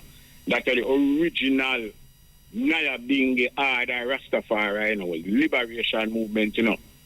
So we have to stay upon the conquest of this, you know. So we want the people to know that. Doctors in the government order pull up on the bootstraps and get the thing right. All right, sir. Tell them right. Give thanks, brother. Yes, sir. Yeah, man. Yes. Give thanks. Yeah. One of the things that I've said it before, I have said it before, that in terms of taking accountability, politicians taking accountability, I feel like there's small things that can be done. Because most politicians don't use them salary. Yeah, because them get them little perks and traveling and them get them drive and all of these things. And literally, one very easy solution, because them have consolidated fund, which is crazy. Because education tax don't used to pay for education. Right? But if every single politician, from councillor, go all the way up, based on like maybe a percent, and not even a percentage, drop $5,000 in a one pool every month, because a whole heap of politicians out there. $5,000 in a one pool every month, and every month the money that go to a different school, different type of school, primary, early childhood, high school, right? For use for resources, for put in, whether it's equipment, whether it's replace equipment, or for provide resources for a department or whatever, and just be circulated every year throughout the different school. You start with the school and have the least amount of resources. Because you have 60 politicians already, just in a parliament alone. You have so just that alone. We're not talking about the council them. We're not talking about opposition. Right? Like literally, put a $5,000 in a one pool. Like, you know, say the only thing that is going to go do is go to a school. They say, join that school, it got to that. It would have helped.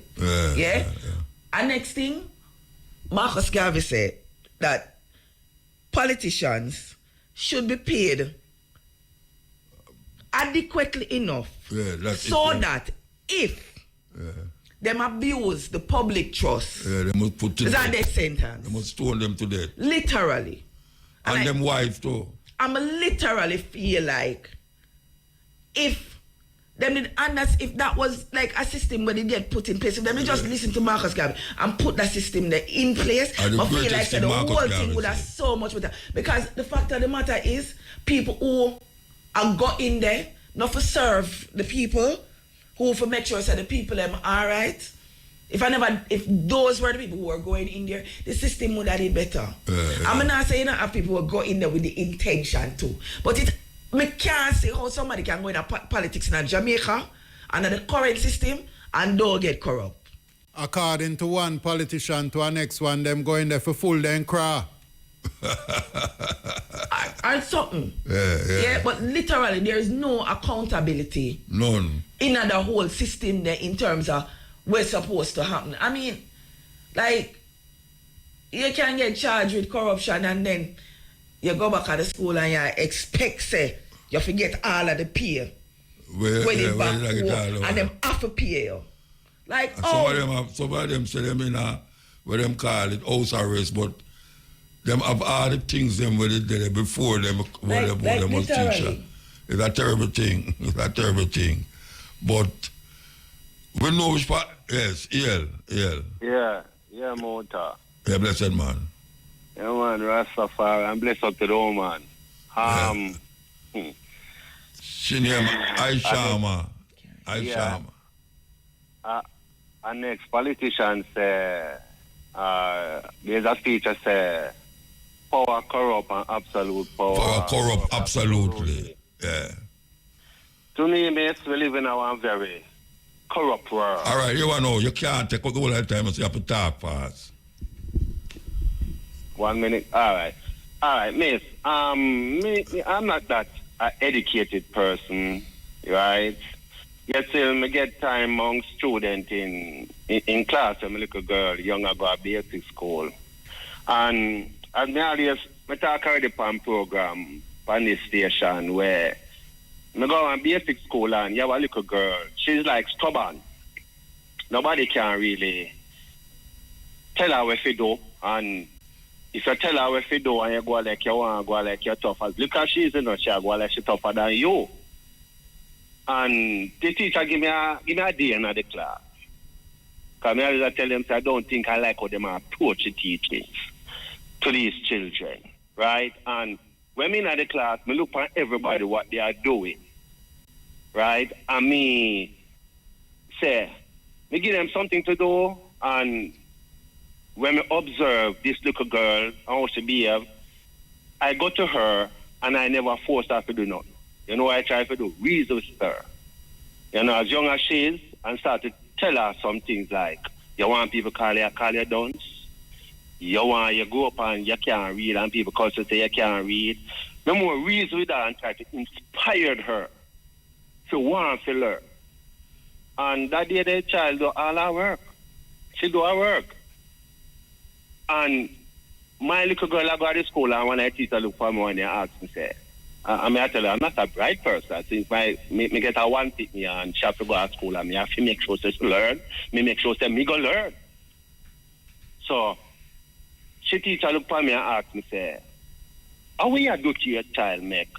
She can't do her work the way she do her work. And I say to myself, but I hear you are teaching. Oh, you don't know if you deal with children. To make sure you get the best out of them. That's, me never say it to the teacher, you know, but me say it to myself when she ask me that. Because the point is, me I go look on who in front of me, like how me are the elder one then.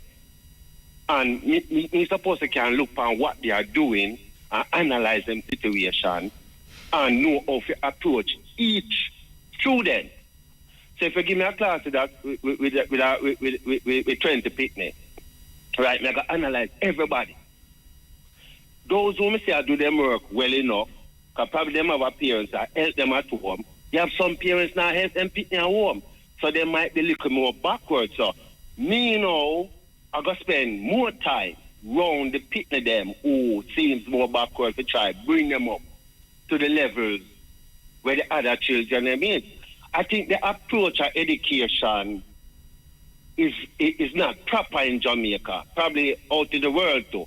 As Melissa Cabo program one day, and she interview a lady where our next lady said to her, but if we teach them and make sure that them learn properly, who will come wash the clothes, who will come do certain things for us. You know, I think there's a system though. We definitely don't want us to be at the levels of education so that we can be like servants. Slaves, you know, something just not right, you know. All right, I agree, anyway, but I just want to respond to what you said in a nutshell. So all of those things that you're saying, consider this, that you have a teacher, a human being who probably have 1, 2, 3 or however many children at home, not getting paid enough, have 40 or 30 odd students in that class dealing with on a regular basis. When children just meet you, they behave a particular way. After them get used to you, there's a different side of them that you will see. Because I've heard people say, soldier people say, oh, them just want somebody come in front of them and discipline them. And man come in front of them and off a runway, like big army captain or whatever, off a runway, yeah? And I agree with you in that the system need to sort out, that the approach to teaching needs to be addressed, but there's a holistic aspect of it that people want to look at and say, oh, is the teacher not dealing with the students properly, yeah? But you have to consider that as a human being, there are lots of other factors. The teacher probably not have enough resources to be able to do that differentiation there. Yeah? The teacher have to be creative, and it's hard for creative when the school every single year, ministry and administration are drop on whole heap of other tasks we have to do up. I mean, like when I was in England, yeah, I literally did not have to write any lesson plans, because they had the resource that was there that you needed to go in. You make amendments to it to suit the students that you have, but it's a matter of fixing it up to address that, as opposed to having to create everything from scratch. And that is another aspect of it. All of the administrative work. In England, literally, register is just, you go up on the computer way in front of you and you take the register here. Teacher have to take register, then them have to go send go in a one book and write up the numbers in there. Then them have to put it on one computer system, even though them say computer, but ministry still want book and pen and paper information in there. That there's contradictory stuff slamming the teachers left, right, and center. And at the same time, you're expected to mark 40 odd book with 5, 6, 7, 8 different subjects. If a primary school is there, in a high school, it is you have 6, 7, 8 classes where you have 40 odd students to do. You have a set exam, you have a set assessment, you have a set test, you have to mark them, you have to report on them. And so all of those things need to be addressed within the system. Has to be addressed. Yeah, man. Apart from addressing and helping the teachers, one teacher, to understand how to do the things and how to make life a little easier, so them to drop down and dead on the job. Sure. And all right. Me there school and me talk to teacher about everybody it, think them can teach until, but them now go in our classroom and stand up in front of the 40 odd picking them. Yeah. Me talk to teacher them about these things, you know. When my little girl go especially primary school. She just started high school now, right? And them say is where them gives them to do, cause me observe what is happening and me I say, why not approaching it this way? And them I say, but away the other one, them the Ministry of Education give us to do, and we have to do what them say.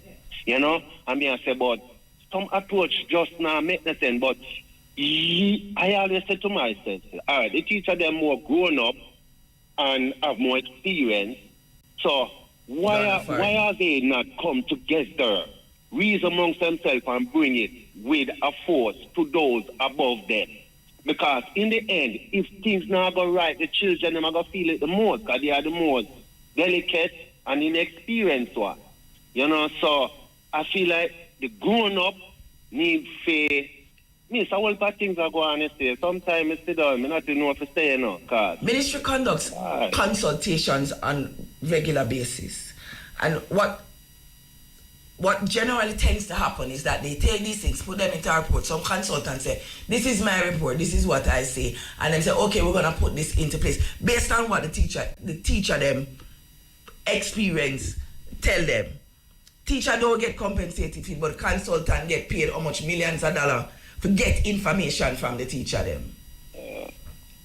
Yeah? All right then. So all of those things, and again, I not say it not for fix. I not say it can't fix. I'm saying the system is set like that. And as I said, the experienced teacher them, The experienced teacher, them have to take care of them family and them cut and gone for it.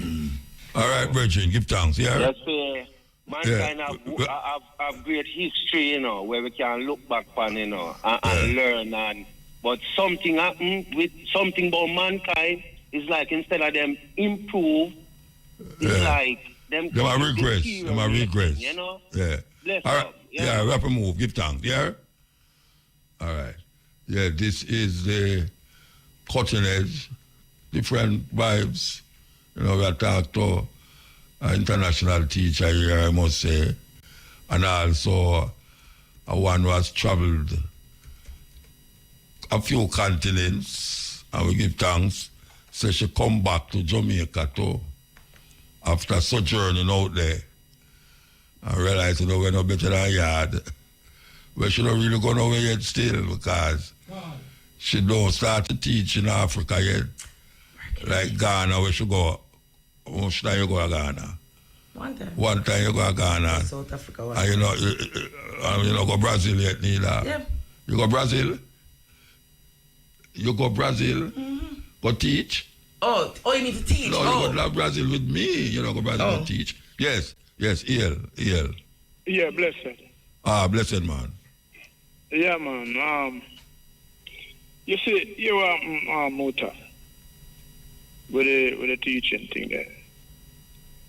You see, the environment of the youth them there that affect still, but at the same time, you see, if the man them that build the school them, because watch me, Trinidad build them school, you know. All of the Barbados build them school because the whole of the Caribbean island them get the money to build them school, you know. And Jamaica for build over 200 school and them going to build 51. Them build all, them say 51, and when one of the when them do the hard time, is a open land. It's a open land school of address and it's a open land. Then no school no build. You see it, so it's just a show, you know, from them time there.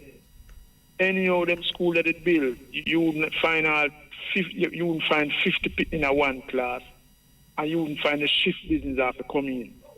Yeah, you understand? The shift business will come in at Jamaica, you know, because when you look on, when a teacher teach 50 people, you know, and the whole of them not on the same level, you know, is a dangerous thing, you know. See? Yeah. So, you know, when you look all the way back star, them politicians, you know, them slope Jamaica, you know, slope Jamaica, and now them get a chance to start up Jamaica on a level where write a good constitution where we can hold them accountable, that them are that from them no want to deal with that neither. You understand? So we have to wonder where Jamaica go. You understand? It's like I just back where Jamaica go through them politicians. You see it? But we have to just show the youth them, and the youth them phone powerful enough. You know, say, the new man we all learn language off a phone. Yeah, well, you have apps to teach you it.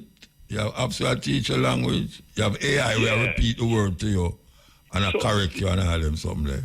So what do you them to do? A man can use them phone, man. I don't know in all them time, you know, them shall really that improve because we don't still have 18% seeing a youth a pass all 5 subject and all them thing there. You know, it really gone low motor.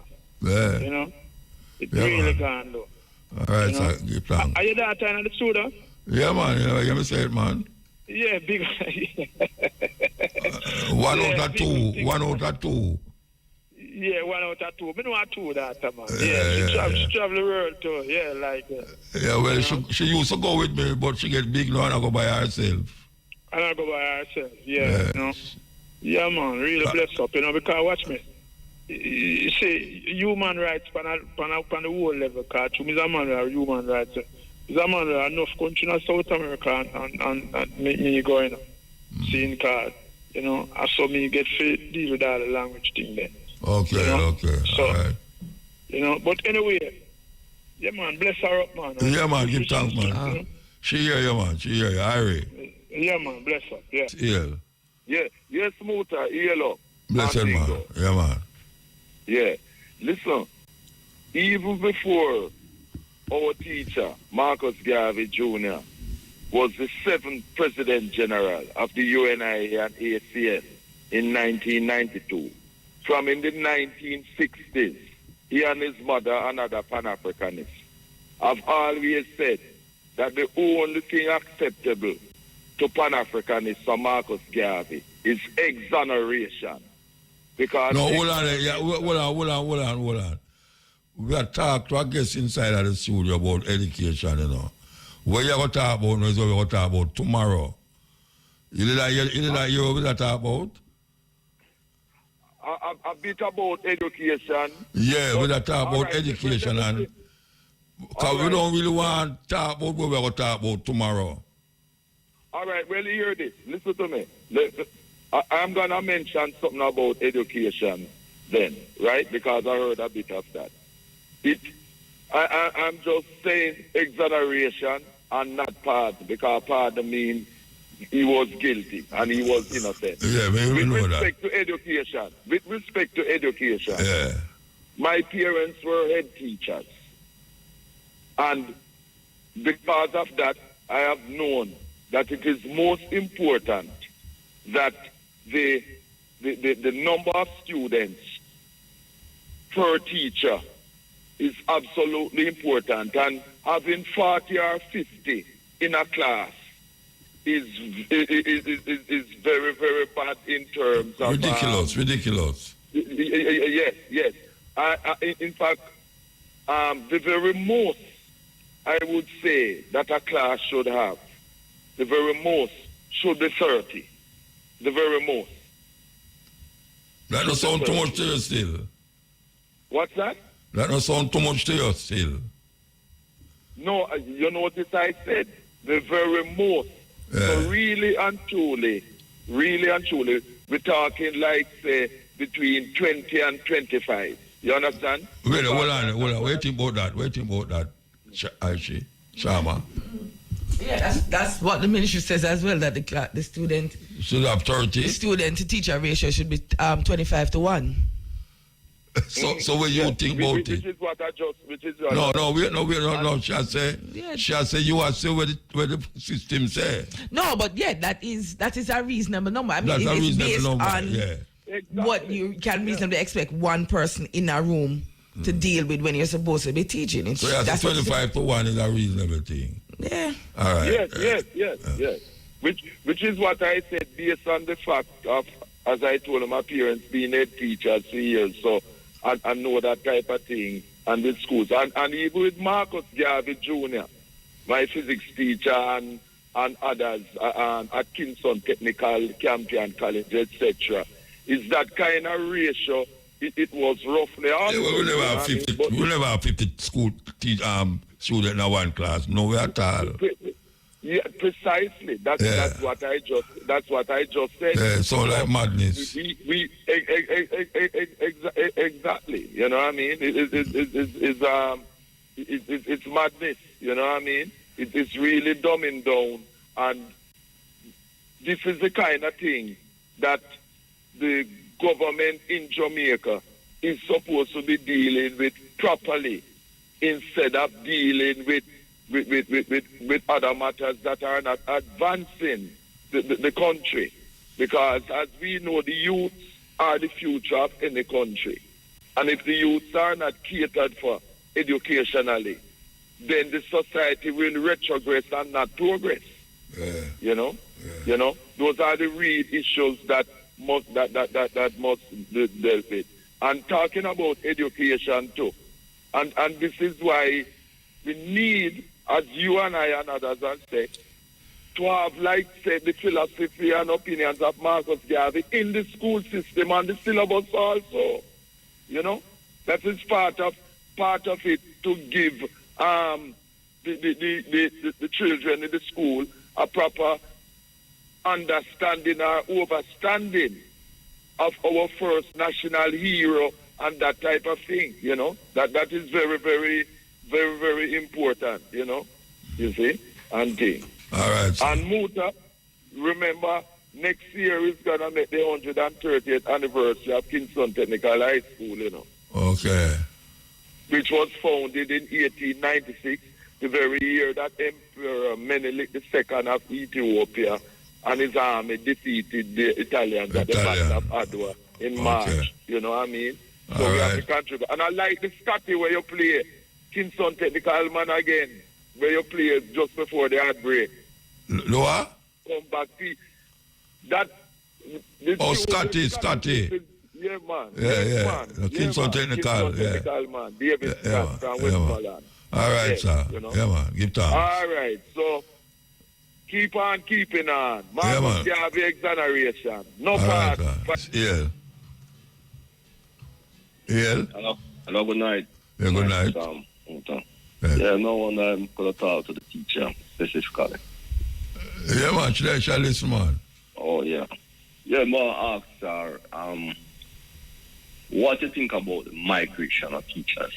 How it affected the children? And if you was the Minister of Education, what would you do to alleviate that problem? Okay. Mm-hmm. So, when it comes to the actual leaving part of it, one of the main reasons that one of the push factors for any sort of migration is quality of life and remuneration. Yeah? One of the things that I've always spoken about when it comes down to remuneration packages for teachers, which is not discussed enough in the public space, is that the majority of the times when the JTA comes to teachers and says, okay, we're going to do contract negotiation, what are the things that you want us to negotiate for? Them usually preface it with say, remember, say the government not have no money. And when all teachers understand, say, no government not have no money. Right? They never have money. And worldwide, it's an issue in terms of teachers moving out. So part of the reason there are spaces for teachers to go into is that teachers are leaving those spaces there. Yeah. In terms of Jamaica, Jamaica has a very strong nationalistic pride, people who are here. And there are a lot of teachers who would stay if it did make sense. And especially men, when you think about for men, as much as I must say Jamaica tends to be a female-headed household, but you have the men who are there also, because you tell a man, say, he's supposed to take care of his family. And you tell him, say, you want male role models in the schools to be there for the male students, them. But the pay what them I get is ridiculous and crazy. All right. So you don't have no money for give them. So it's a little bit of money I will give them. The increase will go crazy. Increase in a salary cannot be less than inflation rate. And like literally whenever them do that, them split it up so that literally that is what happens. So that's a one. That would have to fix. However them need to fix it, that would have need to fix. The other thing is those other things like housing and vehicle concession and stuff like the things that people in a Jamaican society say that's what they're going after. These things need to be put in place. There are lots of things that can be done. Stuff like registered household of teachers, get a special rate at Water Commission and Jamaica Public Service. Yeah? Those utility companies. And literally them can get tax exemption from fees. Right? So them can do tax exemption for those companies and you literally give the teacher. So one light, the household registered to the teacher, say you get a particular discount. That, because literally these are the things. Being able to spend money, like literally the whole of your money go towards your bills on time. Vehicle concession, the ministry say that teachers are, public servants, not civil servants. Therefore, unless you're a traveling officer, which is like guidance counselor, vice principal, and a couple others maybe, you cannot qualify to get a vehicle concession. And literally, we're talking about money where the government are charged you for bringing a vehicle. So literally, the government can say, okay, teachers can get the concession. Right? Because teachers don't get paid for overtime. We don't get paid for overtime. So literally, whatever hours you work, it's just the same set of money again. So all of these things can be put in place. The other things that you know where teachers spend their money upon, food. And we're talking about basics now. So food. So the supermarket chain them, they can get another set of government, some whatever concession or whatever tax write-off or whatever to provide discounts for teachers. Right? All of these things, if these things are put in place, yeah, it will make it easier for the teacher to survive upon whatever the money it is that they're giving there. When you look on, in 2016, I was one of the representatives for JTA, and one of the things that the heads of agreement that they had there, that was written, signed off on, was concession card for teachers. That are from 2016. And every year since that, whenever they ask me here, say, oh, they need to have discussion. Like literally, JUTC is a government organization, it's a government entity. So all the government needs to say is, teachers, bring in your teacher ID to confirm that you are a teacher, and you get a card that say that is a concession card that you put on here. Like literally, that has never been put in place. I mean, these things where the teacher them put forward and say, these are the other things that we're saying, instead of you having to spend direct money. Yeah? Them no want to put them in place. A lot of the contracting as well that teachers go for is conditions of service. So that thing where we're talking about the teacher to student ratio, right? When we're talking about the support